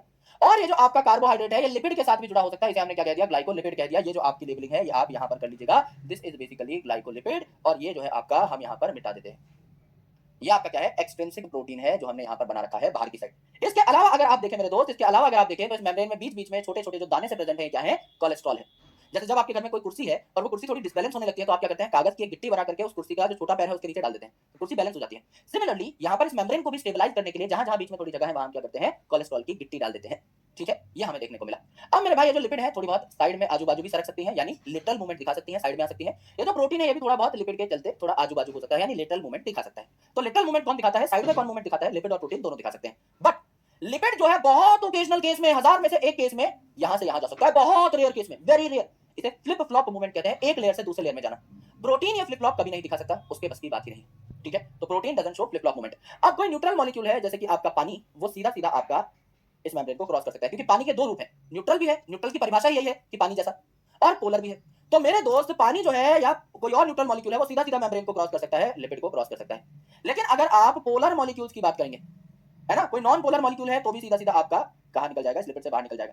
कोई पोलर मॉलिक्यूल है तो उसका निकलना भारी हो जाएगा, क्योंकि पोलर मॉलिक्यूल जो है वो मेरे भाई इस पोलर हेड को तो क्रॉस कर देगा, लेकिन बीच में जो ज्यादातर पार्ट है तो नॉन पोलर है ना, जो ज्यादा रास्ता है वो नॉन पोलर है, इसलिए नॉन पोलर चीजें आराम से मेम्ब्रेन को क्रॉस कर जाती है, क्योंकि बड़ा रास्ता नॉन पोलर से बना हुआ है। पोलर बहुत छोटा पार्ट कंट्रीब्यूट कर रहे हैं यहाँ पर, तो कोई पोलर चीज है तो वो आपकी मेम्ब्रेन को डायरेक्टली क्रॉस नहीं कर सकती, इसलिए उसे जरूरत पड़ती है किसकी, ट्रांस मेम्ब्रेन प्रोटीन की।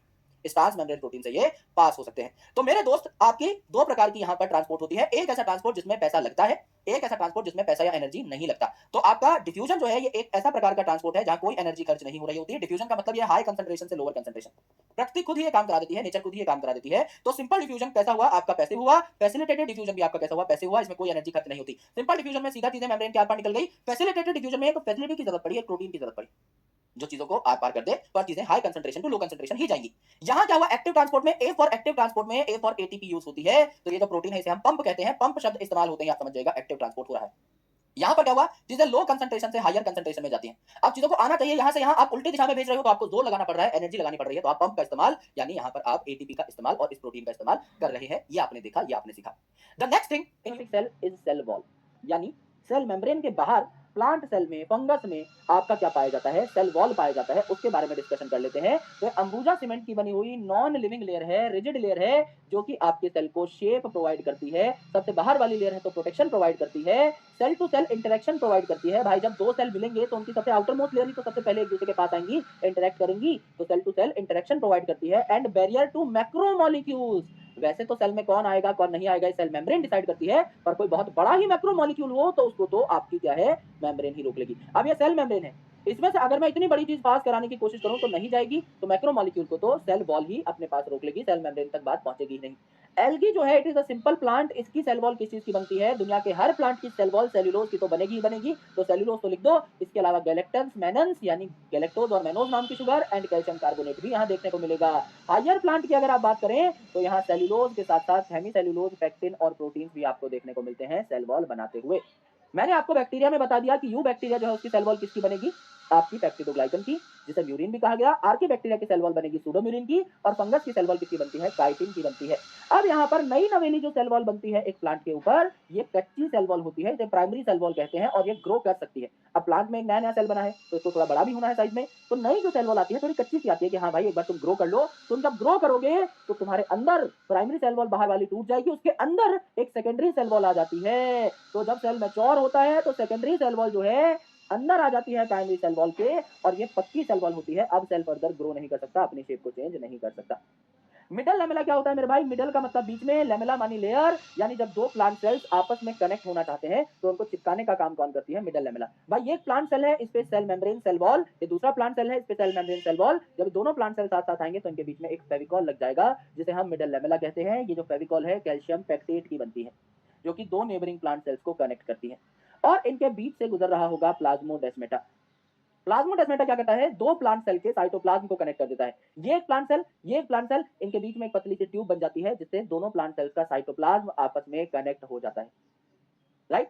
यानी ये जो पाइप है ये आपका बेसिकली मिडल लेमेला और सेल वॉल को फाड़ करके दो प्लांट सेल्स को साथ में कनेक्ट कर रहा है, इसे हमने प्लाज्मोडेस्मेटा कह दिया, या इसे साइटोप्लाज्मिक स्ट्रैंड भी कह सकते हैं, यानी ये दो सेल्स को कनेक्ट कर रहा है, उनके साइटोप्लाज्म को स्पेसिफिकली कनेक्ट कर रहा है, करेक्ट। इसके बाद आता है एंडो मेम्ब्रेन सिस्टम। एंडो मतलब अंदर, किसके अंदर भैया जी, सेल के अंदर। मेम्ब्रेन सिस्टम यानी सेल के अंदर ही, यूकैरियोटिक सेल के अंदर ही मेम्ब्रेन बाउंड ऑर्गेनेल्स का एक सिस्टम बना हुआ है। और ये सिस्टम क्यों बनता है, क्योंकि ये जो चारों चीजें हैं इनके फंक्शंस कोऑर्डिनेटेड है। एंडो मेम्ब्रेन सिस्टम में चार चीजें होती हैं, endoplasmic reticulum, Golgi complex, lysosome and vacuole, इनके काम आपस में जुड़े हुए हैं, इसीलिए इन्हें एंडो मेम्ब्रेन सिस्टम में कंसीडर किया गया। माइटोकॉन्ड्रिया, क्लोरोप्लास्ट, पेरोक्सिसोम ये इनके साथ काम नहीं करते, तो they are not included in endo membrane system. तो सबसे पहला पार्ट पढ़ते हैं एंडो मेम्ब्रेन सिस्टम का, इसे हमने क्या कह डाला, इसे हमने ईआर कह डाला, एंडोप्लाज्मिक रेटिकुलम कह डाला।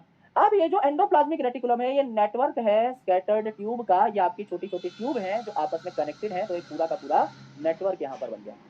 जैसे मैंने यहाँ पर दो ट्यूब्स बनाई हैं साथ में कनेक्टेड है, तो पूरा नेटवर्क बन गया है। अब ये जो आपका एंडोप्लाज्मिक रेटिकुलम है सीधा न्यूक्लियस के साथ कनेक्टेड होता है, न्यूक्लियस की जो बाहर वाली एनवेलप है उसके साथ एंडोप्लाज्मिक रेटिकुलम कनेक्टेड होगा। न्यूक्लियस के पास आपके पाए जाएंगे रफ एंडोप्लाज्मिक रेटिकुलम, जहां राइबोसोम देखने को मिल रहा है। और थोड़ा दूर पाए जाएंगे स्मूथ एंडोप्लाज्मिक रेटिकुलम, जिसका स्मूथ स्ट्रक्चर है, यानी इस पे राइबोसोम नहीं देखने को मिल रहा। तो ये जो रफ एंडोप्लाज्मिक रेटिकुलम है, इस पे राइबोसोम है और राइबोसोम को प्रोटीन फैक्ट्री कहा जाता है। तो ये क्या करेगा भाई, रफ एंडोप्लाज्मिक रेटिकुलम प्रोटीन को तैयार करेगा और गोल्जी की तरफ भेज देगा। न्यूक्लियर एनवेलप के ज्यादा पास आपका आरईआर पाया जाता है। एसईआर जो है ये स्टार्ट ही एस से हो रहा है, तो ये क्या करेगा, स्टेरॉइड्स बनाएगा यानी लिपिड बनाएगा। स्टेरॉइड्स भी एक टाइप के लिपिड ही होते हैं, यानी रफ एंडोप्लाज्मिक रेटिकुलम प्रोटीन बनाता है और उसे पैक करके कहां भेजता है, आगे फर्दर प्रोसेसिंग के लिए गोल्जी के पास भेजता है। और स्मूथ एंडोप्लाज्मिक रेटिकुलम लिपिड बनाता है, यानी स्टेरॉइड बनाता है, यानी आपके जो भी सेक्स हार्मोन है, स्टेरॉइड हार्मोन, वो भी यहीं बनते हैं और उनको पैक करके कहां भेज देता है, गोल्जी के पास भेज देता है और मॉडिफाई होने के लिए और बढ़िया पैकेजिंग के लिए। तो फिर क्या हो गई, ये जो प्रोटीन और लिपिड है गोल्जी के पास आ गए। गोल्जी का नाम गोल्जी क्यों पड़ा, क्योंकि इसको डिस्कवर करने वाले साइंटिस्ट का नाम ही कैमिलो गोल्जी था, जिन्होंने 1898 में गोल्जी को डिस्कवर किया। यहाँ पर आपके फ्लैट डिस्क शेप सिस्टरने पाए जाते हैं, यानी ये जो आपको वाईफाई जैसा सिंबल देखने को मिल रहा है, यहाँ जो चारों आपकी ट्यूब लाइक स्ट्रक्चर है फ्लैट, इन्हें हमने सिस्टरने कहा, जिनका डायमीटर आधे से 1 माइक्रोमीटर के आसपास है। और ये कंसेंट्रिकली अरेंज होती है, यानी ऐसा लगता है किसी ने एक के ऊपर एक सर्कल बना दिया हो। कंसेंट्रिकली मतलब एक सेंटर है, इस पे एक छोटा सर्कल बनाया, इसी सेंटर पे एक बड़ा सर्कल बनाया, इसी सेंटर पे एक और बड़ा सर्कल बनाया, इसी सेंटर पे एक और बड़ा सर्कल बनाया। ऐसा लगता है कंसेंट्रिक मतलब एक सेंटर के ऊपर कई सारे आपने छोटे बड़े सर्कल्स बना दिए हैं। तो ये सबसे बड़ा वाला जो आपको यहाँ पर स्ट्रक्चर दिखाई दे रहा है, ये एंडोप्लाज्मिक रेटिकुलम के बहुत पास होता है। तो जैसे ही यहाँ से प्रोटीन लिपिड बन के आए, ये वाला जो पार्ट है, ये इन प्रोटीन लिपिड को रिसीव कर लेगा। इसे सिस फेज या कॉन्वेक्स फेज या फॉर्मिंग फेज कहते हैं, क्योंकि चीजें यहाँ पर फॉर्म होकर के आई हैं, नई नई ताजा चीजें बन के आई हैं। फिर चीजें यहाँ से यहाँ पहुंचेंगी मीडियन गोल्जी के पास, और उसके बाद लास्ट पार्ट ऑफ गोल्जी पे पहुंच जाएंगी, जिसे सिस की जगह कह दिया ट्रांस, कॉन्वेक्स की जगह कह दिया कॉन्केव, और फॉर्मिंग की जगह कह दिया मैच्योरिंग। यानी यहाँ से चीजें मैच्योर होकर के और आगे चली जाती हैं। फर्दर यहाँ प्रॉपर पैकेजिंग हो चुकी होती है, लिपिड और प्रोटीन पूरे मॉडिफाई हो चुके होते हैं। अब यहाँ से आगे जो है आपके लिपिड प्रोटीन भेज दिए जाएंगे। ये आपका लास्ट फेज ऑफ गोल्जी है, जिसको ट्रांस कॉन्केव या फिर मैच्योरिंग फेज आप लोगों ने कह दिया। तो ये सारे के सारे फेसेस जो हैं, ये आपके इनडायरेक्टली कनेक्टेड है। एक से दूसरे फेज पे, दूसरे से तीसरे फेज पे आपका क्या हो सकता है, ये जो ऑर्गेनेल्स हैं ये मूव कर सकती हैं और प्रोटीन लिपिड को पहुंचा सकती है। गोल्जी जो है इसका काम क्या है, बेहतर पैकेजिंग करना, क्योंकि अब ये जो प्रोटीन और लिपिड है ये मॉडिफाई हो चुके हैं। इनको हमने ग्लाइकोसाइलेट कर दिया है। ग्लाइकोसाइलेशन, ग्लाइको का मतलब अभी बताया था शुगर। तो हमने जो भी प्रोटीन्स और लिपिड बने, इन पे शुगर लगा दिए, कार्बोहाइड्रेट के टैग्स लगा दिए। वो कार्बोहाइड्रेट के टैग्स हमें बताते हैं कि इस प्रोटीन और लिपिड को पहुंचाना कहाँ है। क्या ये प्रोटीन एंडोप्लाज्मिक रेटिकुलम में वापस भेज दूं, या ये न्यूक्लियस में भेज दूं, या ये सेल की मेम्ब्रेन बनाने में काम आएगा, या इसे सेल के बाहर भेज दूं, कौन सा प्रोटीन कौन सा लिपिड कहाँ कहाँ जाएगा, ये कार्बोहाइड्रेट के टैग से पता लगता है। तो कार्बोहाइड्रेट का टैग किसने लगाया, गोल्जी ने लगाया, गोल्जी कॉम्प्लेक्स ने लगाया। एंड मेरे दोस्त प्रॉपर पैकेजिंग भी कर दी। अब आपके प्रोटीन लिपिड को जहां भी जाना है वहां ये जा सकते हैं। तो जी फॉर गोल्जी के अंदर जी फॉर ग्लाइकोसाइलेशन होती है, ये हमें समझना था। अब मेरे भाई गोल्जी का ही एक टुकड़ा टूट करके, गोल्जी का ही एक वसाइकल टूट करके लाइसोसोम बनाता है। नाम ही है लाइसोसोम। लाइस मतलब तोड़ने वाला, ब्रेकडाउन करने वाला, सोम का मतलब स्ट्रक्चर यानी बॉडी, यानी ये लाइसोसोम जो है ये एक ऐसी ऑर्गेनेल है, ये एक छोटी सी वसाइकल है गोल्जी से बनी हुई, जिसमें आपकी क्या है, एक मेम्ब्रेन है और इसमें हाइड्रोलिटिक एंजाइम्स भरे हुए हैं। हाइड्रोलिटिक मतलब पानी पिला पिला के तोड़ने वाले एंजाइम, लाइटिक मतलब तोड़ने वाले, हाइड्रो मतलब पानी, यानी पानी की मदद से कोई भी प्रोटीन है उसको तोड़ दिया, कोई लिपिड है उसको तोड़ दिया, कोई कार्बोहाइड्रेट है उसको तोड़ दिया, तो इसमें सारे एंजाइम्स मिलेंगे। प्रोटीन को तोड़ने के लिए प्रोटीएज, लिपिड को तोड़ने के लिए लाइपेज, न्यूक्लिक एसिड तोड़ने के लिए न्यूक्लिएज, एंड कार्बोहाइड्रेट तोड़ने के लिए कार्बोहाइड्रेज या अमाइलेज यहाँ पर आपको देखने को मिलेगा। और ये जो सारे एंजाइम्स होते हैं मेरे भाई लाइसोसोम के, ये आपके एसिडिक कंडीशन में एक्टिवेटेड होते हैं। तो यहाँ पर लाइसोसोम में एक प्रोटॉन पंप भी लगा रहता है। ये क्या करता है, साइटोप्लाज्म से प्रोटॉन्स धीरे धीरे खींच करके लाइसोसोम के अंदर भर देता है, जिससे एसिडिक कंडीशन मेंटेन रह सके, 4 से 5 पीएच जो है आपका मेंटेन रह सके, और सारे के सारे हाइड्रोलिटिक एंजाइम एक्टिव रह पाए। ये हमने देखा। चौथी जो आपकी चीज है एंडोमेम्ब्रेन सिस्टम की, ये है मिस्टर वैक्यूल। तो वैक्यूल क्या है, हमारे सेल का स्टोर हाउस है। प्लांट में तो वैक्यूल बहुत बड़ा होता है, 90% तक वॉल्यूम घेर सकता है प्लांट सेल की। तो मेरे भाई इसमें एडिशनल जितना भी वाटर है, सैप यानी कुछ शुगर वगैरह है, मिनरल वगैरह है, कोई भी एक्सक्रीटरी प्रोडक्ट है, इन सब को आप वैक्यूल में डाल सकते हो। एंथोसाइनिन है जो कि फूलों में कलर देने वाला पिगमेंट है, उसको भी आप यहाँ पर डाल सकते हो। इस वैक्यूल में भी एक ही मेम्ब्रेन थी, पूरी एंडोमेम्ब्रेन सिस्टम में एक ही मेम्ब्रेन थी। एंडोप्लाज्मिक रेटिकुलम पे भी एक मेम्ब्रेन, गोल्जी पे भी, लाइसोसोम पे भी, वैक्यूल पे भी, सब पे एक एक मेम्ब्रेन थी। तो कंसंट्रेशन जो है वैक्यूल की, ये आपके साइटोप्लाज्म की कंसंट्रेशन से ज्यादा होती है, क्योंकि स्टोर हाउस है। स्टोर हाउस में पहले ही सामान ठूस के भरा हुआ है, तो उसकी कंसंट्रेशन ज्यादा है। साइटोप्लाज्म में चीजें बहुत ऑर्गेनाइज हैं, उसकी कंसंट्रेशन कम है। फिर भी हम लोग हमेशा यही चाहते हैं कि भैया स्टोर रूम को और भर दें, हम स्टोर रूम में और सामान डाल दें। तो साइटोप्लाज्म में कंसंट्रेशन कम है, स्टोर रूम में कंसंट्रेशन ज्यादा है। फिर भी हमें less concentration to more concentration ही चीजों को ट्रांसफर करना है, तो एक्टिव ट्रांसपोर्ट होगा, यानी यहाँ भी पंप लगा रहता है। तो लाइसोसोम में भी प्रोटॉन पंप है और यहाँ भी आपको पंप देखने को मिला। अलग अलग प्रकार की वैक्यूल हैं जो एनसीईआरटी में बताई गई हैं, जैसे कॉन्ट्रैक्टाइल वैक्यूल। अमीबा में, अमीबा जो है उसमें एक वैक्यूल है कॉन्ट्रैक्टाइल वैक्यूल, जैसे टूथपेस्ट को कॉन्ट्रैक्ट करने पे फुचुक से टूथपेस्ट बाहर आ जाती है। टूथपेस्ट का जो पाउच है उसको पिचकाया, कॉन्ट्रैक्ट किया, पेस्ट बाहर। इसी प्रकार से अमीबा जो है उसमें कॉन्ट्रैक्टाइल वैक्यूल है, कॉन्ट्रैक्ट करता है और आपका जो अनवांटेड मसाला है वो बाहर निकल जाता है। और फूड वैक्यूल बनता है आपका प्रोटिस्ट में, यानी आपका ये जो प्रोटिस्ट है ये फूड को एंगल्फ करते हैं और फूड को एंगल्फ करने के बाद उनके ऊपर एक मेम्ब्रेन लग जाती है, तो फूड वैक्यूल आपका तैयार हो जाता है। ये आपको देखने को मिला कहाँ, प्रोटिस्टा के अंदर। अब भैया आप देखने को मिलती हैं प्लांट्स में और एनिमल्स में, यानी माइक्रो बॉडीज जो है, छोटी छोटी जो बॉडीज हैं जिन पे एक मेम्ब्रेन ही पाई जाती है, ये आपको देखने को मिलती हैं बोथ प्लांट एंड एनिमल्स में। ये छोटी छोटी जो माइक्रो बॉडीज है इनमें बस कुछ एंजाइम्स पाए जाते हैं, ये एक आधा स्पेसिफिक काम करती हैं। For example peroxisome. पेरोक्सीसोम क्या करेगा भैया, सोम का मतलब बॉडी, पेरोक्सी मतलब पेरोक्साइड, ये हाइड्रोजन पेरोक्साइड को तोड़ेगा और वाटर और ऑक्सीजन बना देगा, सेफ मॉलिक्यूल बना देगा और आपका ये जो खतरनाक पेरोक्साइड है इसको तोड़ डालेगा, इसे पेरोक्सीसोम हम लोगों ने कहा। अब भैया आपके माइटोकॉन्ड्रिया और क्लोरोप्लास्ट भी पाए जाते हैं यूकैरियोटिक सेल में। तो माइटोकॉन्ड्रिया जो है इसका साइज थोड़ा छोटा होता है, तो इसको सेल में अलग से देखने के लिए इसके ऊपर एक डाई डालनी पड़ती है जिसका नाम है जानस ग्रीन। इसका साइज कैसे छोटा है भैया, इसका जो डायामीटर है ये आपका हो जाएगा कितना, इसका डायामीटर सॉरी ये जो है आपका हो जाएगा कितना 0.2 to 1 माइक्रोन, यानी लगभग आधा माइक्रोमीटर के आसपास। और लेंथ जो है इसकी लंबाई जो है ये आपकी कितनी हो जाएगी 1 to 4.1 माइक्रोमीटर, यानी एवरेज देख लो 2.5 माइक्रोमीटर के आसपास। ये आपके माइटोकॉन्ड्रिया का स्ट्रक्चर है। इसमें एक आउटर मेम्ब्रेन पाई जा रही है जो कि रेगुलर सी है, इनर मेम्ब्रेन आपको देखने को मिल रही है जो इनफोल्डेड सी है। इन इनफोल्डिंग को कहा जाता है क्रिस्टे कहा जाता है मेरे भाई, करेक्ट।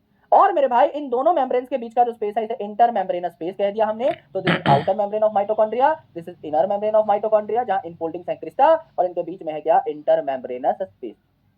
इंटर मेम्ब्रेनस स्पेस के अंदर ये ब्राउन कलर का जो इलाका देखने को मिल रहा है आपको, ये होमोजिनस है बहुत, यानी कि इसमें एक जैसा कंसंट्रेशन देखने को मिल रहा है। ऐसा नहीं कहीं गाढ़ा है कहीं पतला है, ऐसा नहीं, एक जैसा सामान भरा हुआ है, ये होमोजिनस है, इसे मैट्रिक्स कहा जाता है। और इस मैट्रिक्स में देखने को मिलता है माइटोकॉन्ड्रिया का डबल स्ट्रैंडेड सर्कुलर डीएनए, जो आपका बैक्टीरिया के न्यूक्लियोइड से मिलता जुलता है। तो इसमें खुद का डीएनए होता है, खुद का आरएनए भी ये बना सकता है और खुद के राइबोसोम है यहाँ 70s, तो खुद के प्रोटीन भी ये बना सकता है। इसीलिए माइटोकॉन्ड्रिया को सेमी ऑटोनॉमस ऑर्गेनेल कहा।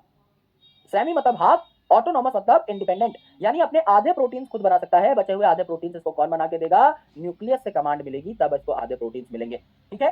तो यहाँ आउटर मेम्ब्रेन पे और इनर मेम्ब्रेन पे अलग अलग एंजाइम्स आपको देखने को मिलते हैं। जैसे आप आने वाले चैप्टर्स में पढ़ेंगे, जो मेन रेस्पिरेशन का काम है, माइटोकॉन्ड्रिया को पावर हाउस कहा जाता है ना, तो मेन जो रेस्पिरेशन का काम है, मेन जो आपका एरोबिक रेस्पिरेशन का काम है, वो कहाँ होता है, इनर मेम्ब्रेन ऑफ माइटोकॉन्ड्रिया पे। इसीलिए इसका सरफेस एरिया बढ़ाया गया है क्रिस्टे बना बनाकर, इनफोल्डिंग कर करके, राइट। तो यहाँ आपका इनर मेम्ब्रेन ऑफ माइटोकॉन्ड्रिया पे इलेक्ट्रॉन ट्रांसपोर्ट सिस्टम होता है, यानी एनर्जी बनती है। बाहर वाली मेम्ब्रेन का उतना रोल नहीं है, तो आउटर और इनर मेम्ब्रेन अलग है, इसीलिए इसे पावर हाउस का। अब कोई भी ऐसी चीज जहां दो मेम्ब्रेन देखने को मिले, वहां एक चीज समझ जाएगा कि आउटर मेम्ब्रेन ज्यादा परमिएबल होगी, यहाँ चीजें आसानी से घुस सकती हैं, और इनर मेम्ब्रेन कम परमिएबल होगी, इसमें चीजें कम एंटर कर पाएंगी। क्योंकि भाई अगर इनर मेम्ब्रेन को आपने ब्रीच कर दिया तो सीधा आप पहुंच ही गए ना माइटोकॉन्ड्रिया के अंदर। इनर मेम्ब्रेन को थोड़ा सा सख्त होना पड़ेगा, लेस परमिएबल होना पड़ेगा, कि भाई कोई भी मुंह उठा के ना चलाए। बाहर वाला जो गेट है भैया, इसको तो खोल के कोई भी आ सकता है। अब आपका घर है, समझ लीजिए आपके घर का जो मेन गेट है उसको तो कोई भी खटखटा सकता है। आपको भाई बेडरूम में घुस करके तिजोरी थोड़ी खटखटा देगा। तो अल्टीमेटली क्या है, यहाँ पर इनर वाली जो चीजें हैं दे आर मोर सेंसिटिव, इसीलिए ये आपकी कम परमिएबल होती है। माइटोकॉन्ड्रिया के बाद हम पढ़ते हैं प्लास्टिड के बारे में। प्लास्ट शब्द बहुत इंपॉर्टेंट है। तो ये प्लास्टिड जो है इसी का एक टाइप है क्लोरोप्लास्ट। और क्लोरोप्लास्ट किन में पाया जाता है भैया, फोटोसिंथेटिक ऑर्गेनिजम्स में पाया जाता है, जो कि यूकैरियोटिक है, यानी सारे के सारे प्लांट्स में पाया जाता है और यूग्लिनॉइड्स में पाया जाता है मेरे दोस्त। क्योंकि ये जो यूग्लिनॉइड्स हैं ये प्लांट और एनिमल दोनों की तरह बिहेव करते हैं। तो जब ये प्लांट की तरह बिहेव करेंगे तो ये भी खाना बनाएंगे, तो इनको भी क्या चाहिए, अपने पास प्लास्टिड चाहिए। इनकी लेंथ जो है और विड्थ जो है लंबी होती है, तो ये आपके माइटोकॉन्ड्रिया से बड़े होते हैं। तो इनको देखने के लिए किसी भी स्क्रीनिंग की जरूरत नहीं है, माइक्रोस्कोप से आसानी से दिख जाती है। इनका साइज जो है माइटोकॉन्ड्रिया से 4-5 गुना बड़ा होता है। अब प्लास्टिड जो है ये अलग अलग टाइप के होते हैं। क्लोरोप्लास्ट नाम ही है क्लोरोप्लास्ट, तो इसमें क्लोरोफिल और कैरोटिनॉइड पाए जाएंगे। क्लोरोफिल ज्यादा पाया जाएगा तो ये हरे भरे होंगे। क्रोमोप्लास्ट, क्रोमो यानी कलर, तो यहाँ पे कैरोटिनॉइड्स पाए जाएंगे और जेंथोफिल पाए जाएंगे। अलग अलग कलर के हो सकते हैं, जैसे कि आपके येलो भी हो सकते हैं, ऑरेंज भी हो सकते हैं, पिंक भी हो सकते हैं। एंड मेरे भाई ल्यूकोप्लास्ट, जैसे आपके डब्ल्यूबीसी को ल्यूकोसाइट कहा जाता है ना, एरिथ्रोसाइट मतलब रेड ब्लड सेल और डब्ल्यूबीसी मतलब व्हाइट ब्लड सेल, है ना। तो व्हाइट ब्लड सेल को ल्यूकोसाइट भी कहा जाता है। तो ल्यूको का मतलब व्हाइट, यानी आप कलरलेस कह सकते हो। तो इनका काम कोई पिगमेंट स्टोर करना नहीं है, ये अलग अलग न्यूट्रिएंट्स को स्टोर करेंगे। जैसे एल्यूरोप्लास्ट है, एल्यूरो का मतलब होता है प्रोटीन, तो ये प्रोटीन स्टोर करेगा। Amyloplast, amylose and amylopectin starch की यूनिट है, तो आपका स्टार्च स्टोर करेगा। इलायोप्लास्ट में ओ, आई और एल का साउंड पहले ही आ रहा है, तो ये ऑयल और फैट स्टोर करेगा। यानी क्लोरोप्लास्ट जो है इसमें क्लोरोफिल और कैरोटिनॉइड पाए जाएंगे। क्रोमोप्लास्ट में कैरोटिनॉइड और जेंथोफिल पाए जाएंगे। और मेरे दोस्त आपका जो ल्यूकोप्लास्ट है उसमें स्टोरेज हो रही होगी। एल्यूरोप्लास्ट स्टोर करेगा प्रोटीन, अमाइलोप्लास्ट कार्बोहाइड्रेट और इलायोप्लास्ट ऑयल एंड फैट। अब मेरे भाई ये जो क्लोरोप्लास्ट है इनका नंबर डिफरेंट हो सकता है डिफरेंट सेल्स में। जैसे क्लेमाइडोमोनास में एक ही आपका कप शेप क्लोरोप्लास्ट पाया जाता है, जबकि मीजोफिल सेल जो मैंने आपको स्टार्टिंग में बताया था इस चैप्टर के, उसमें 20 से 40 आपके क्लोरोप्लास्ट देखने को मिल सकते हैं। यह आपके क्लोरोप्लास्ट का स्ट्रक्चर है। इसमें भी दो मेम्ब्रेन है, आउटर मेम्ब्रेन और इनर मेम्ब्रेन। यहाँ कोई इनर मेम्ब्रेन इनफोल्डेड नहीं है माइटोकॉन्ड्रिया की तरह। आउटर मेम्ब्रेन ऑफ माइटोकॉन्ड्रिया और इनर मेम्ब्रेन ऑफ माइटोकॉन्ड्रिया के बीच में है इंटर मेम्ब्रेनस स्पेस, और इनर मेम्ब्रेन के अंदर ये जो ब्राउन कलर का इलाका है इसे हमने कह दिया स्ट्रोमा। और यहाँ पर आपके छोटे छोटे डिस्क जैसे सिक्कों जैसे जो स्ट्रक्चर लगे हुए हैं इन्हें हमने कह दिया थाइलाकॉइड। और ये थाइलाकॉइड एक के ऊपर एक के ऊपर एक जुड़ करके बना लेते हैं ये पूरा का पूरा बैटरी जैसा स्ट्रक्चर, जिसको हम लोगों ने क्या कह दिया, ग्रेना कह दिया। और इन दो ग्रेना को कनेक्ट करने वाली बीच की ये जो मेम्ब्रेन है इसको हमने स्ट्रोमा लेमेली कह दिया है। अब ये जो क्लोरोप्लास्ट है इसमें भी खुद का डबल स्ट्रैंडेड सर्कुलर डीएनए है, डीएनए से आरएनए बन सकता है, 70s राइबोसोम है, इससे आपका प्रोटीन बन सकता है। तो यहाँ पर ये भी कैसी होती है, सेमी ऑटोनॉमस ऑर्गेनेल होती है मेरे भाई। ये भी अपना आधे से ज्यादा प्रोटीन खुद बना सकती है, इसमें भी कोई टेंशन परेशानी कोई दिक्कत तकलीफ आपको नहीं होनी चाहिए। After chloroplast and mitochondria it is time to understand cilia and flagella. Cilia and flagella, तो अगर आप यूकैरियोटिक सेल्स को देखो तो सिलिया जो है ये बहुत ज्यादा मात्रा में पाई जाती है, हजारों में पाई जा सकती है। जैसे पैरामीशियम की अगर आप बात करें तो एक ही सेल है वहां, और वहां पर मल्टीपल सिलिया पाई जा सकती है, हजारों भी पाई जा सकती है। They are very small hair like structure, इन्हें ओर्स कहा जाता है। दे वर्क लाइक ओर्स, जैसे नाव चलाने के लिए चप्पू की जरूरत पड़ती है, इसी प्रकार से ये जो है सिलिया ये कोऑर्डिनेटेड मूवमेंट करती है, एक साथ मूवमेंट करती है। तो या तो सेल आगे बढ़ जाता है या ये आसपास के फ्लूइड को, पानी वगैरह को पीछे ढकेल देती है। एक ही बात है, चाहे नाव आगे भेज रहे हो चाहे आप चप्पू से पानी पीछे ढकेल रहे हो, एक ही बात है भाई, सेल आपका मूव कर जाएगा। फ्लैजेला जो है इनका नंबर कम होता है क्योंकि बहुत बड़े होते हैं साइज में, तो आसानी से सेल को मोटिलिटी प्रदान कर देते हैं। ये आपका सिलिया फ्लैजेला का स्ट्रक्चर है। सिलिया और फ्लैजेला में जो अरेंजमेंट होती है होती है 9+2। तो अगर आपके पास एक सिलिया है, मैं आपको दिखा भी देता हूं, तो अगर आपके पास एक सिलिया है, समझ लीजिए यहां से आपकी चोटी से निकल रही है, ये जो सिलिया है इसको अगर मैं काट दूं तो आपको एक गोलाई में चीज दिखाई देगी, पूरा सिलिया का स्ट्रक्चर दिखाई देगा या फ्लैजेला का स्ट्रक्चर दिखाई देगा। इसे मैं कहता हूं axoneme, it is the core of cilia and flagella. ये सिलिया फ्लैजेला को गोलाई में काटूं तो कैसा दिखाई देगा, इट इज एक्सोनीम। अब ये जो एक्सोनीम है मेरे भाई, इसमें आपके कई सारे माइक्रोट्यूब्यूल हैं। तो पेरीफेरी पर आपको देखने को मिल रहे हैं चारों ओर डबलेट्स, है ना, तो 9 डबलेट्स है, दो पाइप मैंने यहाँ पे लगा रखे हैं, तो 9 डबलेट है, और सेंटर पे 2 क्या है, सिंगलेट है, करेक्ट। तो बाहर देखो 9 डबलेट है, पेन का रख दिया, बाहर देखो 9 डबलेट है, यहाँ शुरू करो, 1 2 3 4 5 6 7 8 9 डबलेट है, सेंटर पे 2 सिंगलेट है। डबलेट्स को आपस में कनेक्ट करने वाली bridge inter doublet bridge, singlets को आपस में कनेक्ट करने वाली bridge inter singlet bridge. Singlets के अराउंड एक शीट पाई जाती है जिसे कहा सेंट्रल शीट, और सेंट्रल शीट से इन डबलेट को कनेक्ट करने वाले ये जो स्पोक हैं, ये जो डंडे हैं, इन्हें कह डाला गया रेडियल स्पोक। और मेरे भाई सिलिया और फ्लैजेला जो है सेल मेम्ब्रेन के एक्सटेंशन है, तो सबसे बाहर क्या देखने को मिली आपको, सेल मेम्ब्रेन देखने को मिली, बस यही बात है, इसके अलावा आपकी कोई बात नहीं है सिलिया फ्लैजेला में जो आपको जाननी हो। इसको हम थोड़ा सा ऊपर ही रख देते हैं अभी, ठीक है। This is cilia and flagella. Same सा स्ट्रक्चर है लगभग आपका सेंट्रियोल एंड सेंट्रोसोम का। पहले तो इन दोनों में डिफरेंस समझें भैया। सेंट्रियोल और सेंट्रोसोम मैंने कहा बताए थे, एनिमल सेल में पाए जाते हैं सर, और किसी सेल में नहीं पाए जाते। इसके ऊपर कोई मेम्ब्रेन नहीं है, इसलिए हमने कोई मेम्ब्रेन नहीं बनाई इसकी तरह। यहाँ देखो स्काई ब्लू कलर की मेम्ब्रेन है, यहाँ कोई मेम्ब्रेन नहीं है, इट इज मेम्ब्रेनलेस। भैया ये जो है आपका एक सिलेंड्रिकल स्ट्रक्चर, इसे हम सेंट्रियोल कहते हैं। जब ये दो सिलेंड्रिकल स्ट्रक्चर परपेंडिकुलरली यानी 90 डिग्री के एंगल पे जुड़ जाए और इसके आसपास पेरीसेंट्रियोलर मटेरियल जमा हो जाए, यानी कुछ आपके अमॉर्फस से अलग अलग साइजेस के टुकड़े जमा हो जाए प्रोटीन के, तो इसे सेंट्रोसोम कहने लगते हैं। यानी ये एक सेंट्रियोल है, ये एक सेंट्रियोल है, ये दोनों सेंट्रियोल कैसे जुड़ गए, 90 डिग्री पे। ये एक एक्सिस है, ये एक एक्सिस है, दोनों सेंट्रियोल 90 डिग्री पे जुड़े और इनके आसपास कुछ मटेरियल जमा हो गया, गंदा सा, यानी कि आपका इररेगुलर सा, अलग अलग साइजेस का, तो इसे हमने क्या कह दिया, सेंट्रोसोम कह दिया। तो दो सेंट्रियोल और पेरीसेंट्रियोलर स्पेस, इसको मिला करके क्या कहते हैं हम लोग, सेंट्रोसोम कहते हैं। अब इसमें से एक सेंट्रियोल की शक्ल हम लोग देख लेते हैं। अब यहाँ पर ट्रिपलेट्स पाए जा रहे हैं मेरे भाई, triplet triplet triplet triplet, 3 pipe मैंने लगा रखे हैं। तो बाहर की साइड आपके 9 जगह पर मैंने 3 पाइप लगा दिए हैं, यानी माइक्रोट्यूब्यूल लगा दिए हैं। सेंटर पे कुछ नहीं है, बस एक प्रोटीन पाया जाता है, जिसको क्या कहा हम लोगों ने, हब कह दिया। यानी यहाँ पर 9+2 अरेंजमेंट नहीं है, यहाँ पर आपके 9 डबलेट है और 2 सिंगलेट है, 9+2 अरेंजमेंट थी। यहाँ 9 ट्रिपलेट है और सेंटर पे आपका प्रोटीन का एक मोटा सा गोला पाया जा रहा है, जिसे हमने हब कह दिया। तो यहाँ पर कोई 9+2 अरेंजमेंट नहीं है, 9+0 अरेंजमेंट है। 1 2 3 4 5 6 7 8 9 ट्रिपलेट और सेंटर पे एकदम 0, तो आपका 9+0 अरेंजमेंट इसको कह सकते हैं। ये जो आपके ट्रिपलेट है, इनको हब से कनेक्ट करने के लिए वही रेडियल स्पोक पाए जाएंगे, और ट्रिपलेट्स के बीच में, ट्रिपलेट्स को आपस में कनेक्ट करने के लिए क्या देखने को मिलेगी आपको, इंटर ट्रिपलेट ब्रिज देखने को मिलेगी। इंटर ट्रिपलेट ब्रिज आपको देखने को मिलेगी। ये आपको देखने को मिला कार्टव्हील जैसा, रथ के पहिए जैसा ये स्ट्रक्चर है, इसे हम लोगों ने क्या कह दिया, सेंट्रियोल कह दिया। तो मेरे भाई ये जो सेंट्रियोल है, ये सेल डिवीजन कराता है एनिमल सेल में, यानी स्पिंडल फाइबर बनाने में हेल्प करता है। एज वेल एज सिलिया और फ्लैजेला में आपने देखा था, जो फ्लैजेला इसके 3 पार्ट थे, आपकी सबसे ऊपर लंबी सी चोटी थी, इसको फिलामेंट कहा, बीच में आपका हुक और नीचे बेसल बॉडी। तो सिलिया और फ्लैजेला की बेसल बॉडी भी ऐसा ही स्ट्रक्चर लेकर के बैठी होती है, सेंट्रियोल जैसी ही दिखती है, ठीक है। अब देखो मेरे भाई, अब हमारा फाइनल ग्रैंड फिनाले आ चुका है। अब हम बात करेंगे न्यूक्लियस की। न्यूक्लियस जिसे हम सेल का मस्तिष्क यानी सेल का ब्रेन भी कहते हैं, और इसका नंबर वेरिएबल होता है, क्योंकि आपको पता है कुछ सेल्स ऐसे हैं जहां पर एक से ज्यादा न्यूक्लियस पाए जा सकते हैं, कुछ सेल ऐसे हैं जहां न्यूक्लियस नहीं पाया जाता। जैसे अगर आप जाइलम की बात करें तो जाइलम का जो ट्रैकीड है, वेसल है, जाइलम का जो फाइबर है, इनमें कोई न्यूक्लियस नहीं होता, दे आर डेड। सिमिलरली जो फ्लोएम है, वहां अगर आप देखोगे तो फ्लोएम फाइबर में कोई न्यूक्लियस नहीं होता। अगर आप देखेंगे आरबीसी, तो आरबीसी जो है हमारी मैच्योर्ड रेड ब्लड सेल, इसमें कोई न्यूक्लियस नहीं होता। कुछ ऐसे भी सेल हैं जहां एक से ज्यादा न्यूक्लियस पाए जाते हैं, जैसे पैरामीशियम, वहां 2 न्यूक्लियस पाए जाते हैं, माइक्रो और मैक्रो न्यूक्लियस। तो अधिकतर सेल्स ऐसे हैं जहां एक न्यूक्लियस पाया जाता है पर सेल, लेकिन मेरे भाई ये नंबर आपका वेरिएबल भी हो सकता है। इस न्यूक्लियस के अंदर पाई जाती है क्या, क्रोमेटिन, और ये जो क्रोमेटिन है इट इज न्यूक्लियोप्रोटीनेशियस इन नेचर, यानी जो क्रोमेटिन है इसमें न्यूक्लिक एसिड भी है, डीएनए और आरएनए दोनों, डीएनए ज्यादा है, और प्रोटीन भी पाए जा रहे हैं, हिस्टोन प्रोटीन और नॉन हिस्टोन क्रोमोसोमल प्रोटीन्स जो इनको पैक करने में हेल्प करते हैं। तो यहां पर अगर आप देखोगे तो ये आपका न्यूक्लियस है, ये न्यूक्लियस की अंदर वाली एनवेलप, ये न्यूक्लियस की बाहर वाली एनवेलप। तो आउटर एनवेलप और इनर एनवेलप के बीच का ये जो स्पेस है इसको कह दिया पेरी न्यूक्लियर स्पेस, 10 से 50 नैनोमीटर का ये स्पेस होता है। अब मेरे भाई इस न्यूक्लियस के अंदर ये जो प्लाज्मा है इसको हमने क्या कह दिया, न्यूक्लियस का प्लाज्मा यानी न्यूक्लियोप्लाज्म कह दिया। इस न्यूक्लियोप्लाज्म में क्रोमेटिन पाया जा रहा है, यानी आपका डीएनए भी है, आपका आरएनए भी है, आपका हिस्टोन प्रोटीन भी है और नॉन हिस्टोन प्रोटीन भी है। इस पूरे स्ट्रक्चर को हमने क्रोमेटिन कह दिया। इसके अलावा इस न्यूक्लियस के अंदर पाए जा रहे हैं न्यूक्लियोलस, जिन पे कोई मेम्ब्रेन नहीं है, बस न्यूक्लियस के अंदर ये गाढ़े गाढ़े से स्ट्रक्चर पाए जा रहे हैं जिन्हें न्यूक्लियोलस कहा जाता है। And these nucleolus are the factory of rRNA. मैंने आपको बताया था कि मेरे भाई ये जो न्यूक्लियोलस है ये आरआरएनए की फैक्ट्री है, यानी कि राइबोसोमल आरएनए बनाती है। तो एक ऐसा न्यूक्लियस जिसमें ज्यादा न्यूक्लियोलस पाए जा रहे हैं और बड़े बड़े न्यूक्लियोलस पाए जा रहे हैं, क्या ये ज्यादा आरएनए बनाएंगे? बिल्कुल।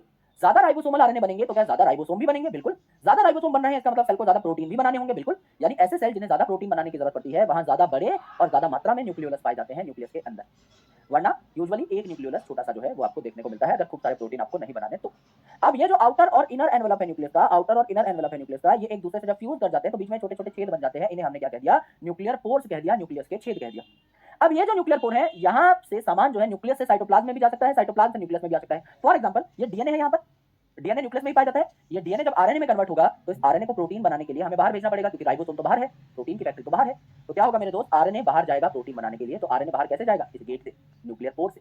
और मेरे दोस्त आरएनए जब प्रोटीन बना लेगा, हो सकता है कोई प्रोटीन हमें न्यूक्लियस में भी चाहिए हो, है ना, जैसे हिस्टोन प्रोटीन है, नॉन हिस्टोन प्रोटीन है, ये बाहर से ही तो बन के आएंगे, तो ये अंदर आ जाएंगे, न्यूक्लियस में आ जाएंगे और आपका काम चलना शुरू हो जाएगा। तो जब एक सेल डिवाइड नहीं कर रहा होता, इंटरफेज में जब ये होता है, रेस्टिंग फेज में जब ये होता है, तो इसका डीएनए खुला खुला पाया जाता है। इसे हम बेसिकली क्रोमेटिन कहते हैं कि क्रोमेटिन में जो डीएनए है खुला खुला है। क्रोमेटिन में और भी चीजें हैं, डीएनए है, आरएनए है, हिस्टोन प्रोटीन है, नॉन हिस्टोन प्रोटीन है, पर यहाँ जो डीएनए है खुला खुला है, इसको अभी पैक होने की जरूरत नहीं है, रेस्ट पे है भैया, कच्चा बनियान में बैठा हुआ है, अभी इसको पैक होने की जरूरत नहीं है, क्योंकि सेल को डिवाइड करना ही नहीं है। जब सेल को डिवाइड होना होगा तो इस डीएनए को पैक होकर के क्या बनाना पड़ता है, क्रोमोसोम बनाना पड़ता है। तो ये जो क्रोमेटिन है, जो खुला खुला डीएनए है, ये पैक होकर के क्रोमोसोम बन जाता है इस प्रकार का, जब सेल को डिवाइड करना पड़ता है। और ये क्रोमोसोम कुछ ऐसा दिखाई देता है, ये है क्रोमोसोम का सेंट्रोमियर। एक साइड की जो दोनों आर्म है इन्हें कहा एक क्रोमेटिड, और दूसरी साइड की जो आपकी दोनों आर्म है इनको कहा दूसरा क्रोमेटिड, राइट। यानी ये जो आपको पार्ट देखने को मिल रहा है गोल मटोल, ये है सेंट्रोमियर। एक साइड की जो दोनों आर्म्स हैं इनको कहा एक क्रोमेटिड, दूसरी साइड की जो दोनों आर्म्स हैं इनको कहा सेकंड क्रोमेटिड, और ये दोनों क्रोमेटिड सेम ही सेंट्रोमियर से कनेक्टेड है, तो ये दोनों एक दूसरे की बहनें हुई, इन्हें सिस्टर क्रोमेटिड कह दिया। ठीक है। अब यहाँ ये जो आपका सेंट्रोमियर है, इसके अराउंड आपको एक प्रोटीन की डिस्क देखने को मिलती है जिसे काइनेटोकोर कहा जाता है। इस काइनेटोकोर पे ही स्पिंडल फाइबर अटैच होते हैं, और इस क्रोमोसोम को दो डॉटर सेल्स में भेजने के लिए हम लोग खींचातानी कर रहे होते हैं। तो काइनेटोकोर पे स्पिंडल फाइबर अटैच होते हैं, ना कि सेंट्रोमियर पे। ये बात आपको देखनी पड़ेगी। अब देखो मेरे भाई, ये जो क्रोमोसोम है इस पे दो प्रकार की कंस्ट्रक्शंस हो सकती हैं। समझ लीजिए मैं निकला, गड्डीले के रास्ते में गड्ढा आ गया टॉय, तो यह प्राइमरी कंस्ट्रक्शन, पहला गड्ढा जो मुझे मिला, और दूसरा टॉय, ये जो छोटा सा है ये सेकेंडरी कंस्ट्रक्शन है। ये सेकेंडरी कंस्ट्रक्शन जरूरी नहीं आपके हर क्रोमोसोम में देखने को मिले, लेकिन ये प्राइमरी कंस्ट्रक्शन हर क्रोमोसोम में देखने को मिलेगी ही मिलेगी। तो इसे प्राइमरी कंस्ट्रक्शन कह दिया सेंट्रोमियर को, और ये छोटा सा जो आपका स्ट्रक्चर है इसे सेकेंडरी कंस्ट्रक्शन हम लोगों ने कह दिया। इस सेकेंडरी कंस्ट्रक्शन के ऊपर एक छोटा सा बल्ब जैसा जो स्ट्रक्चर है इसे सैटेलाइट कह सकते हैं। ये जो सैटेलाइट और सेकेंडरी कंस्ट्रक्शन है छोटे छोटे साइज के, इन्हें नॉन स्टेनिंग रीजन कहा जाता है। यानी इतने छोटे हैं कि इन पे आपको स्टेन भी डालोगे, कलर भी डालोगे तो आपको दिखाई नहीं देगा। समझ लीजिए मेरे आसपास एक बैक्टीरिया है, इस पे मैं कलर डालूं, लगेगा कि वो बैक्टीरिया पे लगा भी है, नहीं बैक्टीरिया इतना छोटा है मुझे दिखाई नहीं देता, है ना, तो मैं उसको नॉर्मली ऐसे कलर नहीं कर सकता। इसी प्रकार से इतना छोटा रीजन है भाई, एक सेल है, उस सेल के अंदर न्यूक्लियस है, उस न्यूक्लियस के अंदर क्रोमोसोम्स हैं इतने सारे, और उस क्रोमोसोम का भी ऊपर का इतना छोटा सा पार्ट, इसको स्टेन करना बहुत मुश्किल है। तो it is non staining region. तो ये सैटेलाइट जिन क्रोमोसोम्स में पाई जाती है उन्हें सैट क्रोमोसोम्स कहा जाता है, और जिनमें नहीं पाई जाती, अधिकतर में नहीं पाई जाती, उन्हें नॉर्मल क्रोमोसोम हम लोग कह देते हैं। ये बात हमने जानी। अब ये जो क्रोमोसोम है ये चार प्रकार के हो सकते हैं। अगर ये जो क्रोमोसोम है इनका सेंट्रोमियर एकदम सेंटर पे आता है भैया, ऊपर की आर्म्स और नीचे की आर्म बराबर, तो इसे मेटासेंट्रिक कहा, सेंट्रोमियर सेंटर पे आ गया। अगर भैया ऊपर वाली आर्म थोड़ी सी छोटी है और नीचे वाली थोड़ी सी बड़ी है, तो सेंट्रोमियर सेंटर से थोड़ा सा खिसक गया। छोटी वाली आर्म को पी हमने कहा, बड़ी वाली आर्म को क्यू हमने कह दिया, इसे सब मेटासेंट्रिक क्रोमोसोम कहा। तो सेंटर से थोड़ी सी खिसक गई है आपकी क्या, सेंट्रोमियर। अगर एक साइड की आर्म बहुत छोटी हो जाए और दूसरी साइड की आर्म बहुत बड़ी हो जाए, तो इसे एक्रोसेंट्रिक कहा जाता है। यहाँ भी इसे स्मॉल पी और स्मॉल क्यू कहा जा सकता है। ठीक है। और मेरे भाई यहाँ पर आप सब टर्मिनल देख सकते हैं सेंट्रोमियर को, यानी टर्मिनल के पास पहुंच चुका है, बहुत दूर चला गया है सेंटर से। और मेरे भाई टीलोसेंट्रिक मतलब एक साइड की आर्म ही गायब हो गई है, ये जो आपका सेंट्रोमियर है एकदम टेल पे पहुंच चुका है, इसलिए टीलोसेंट्रिक का या टर्मिनल सेंट्रोमियर देखने को मिलता है, एकदम कोने पे चला गया। This is your telocentric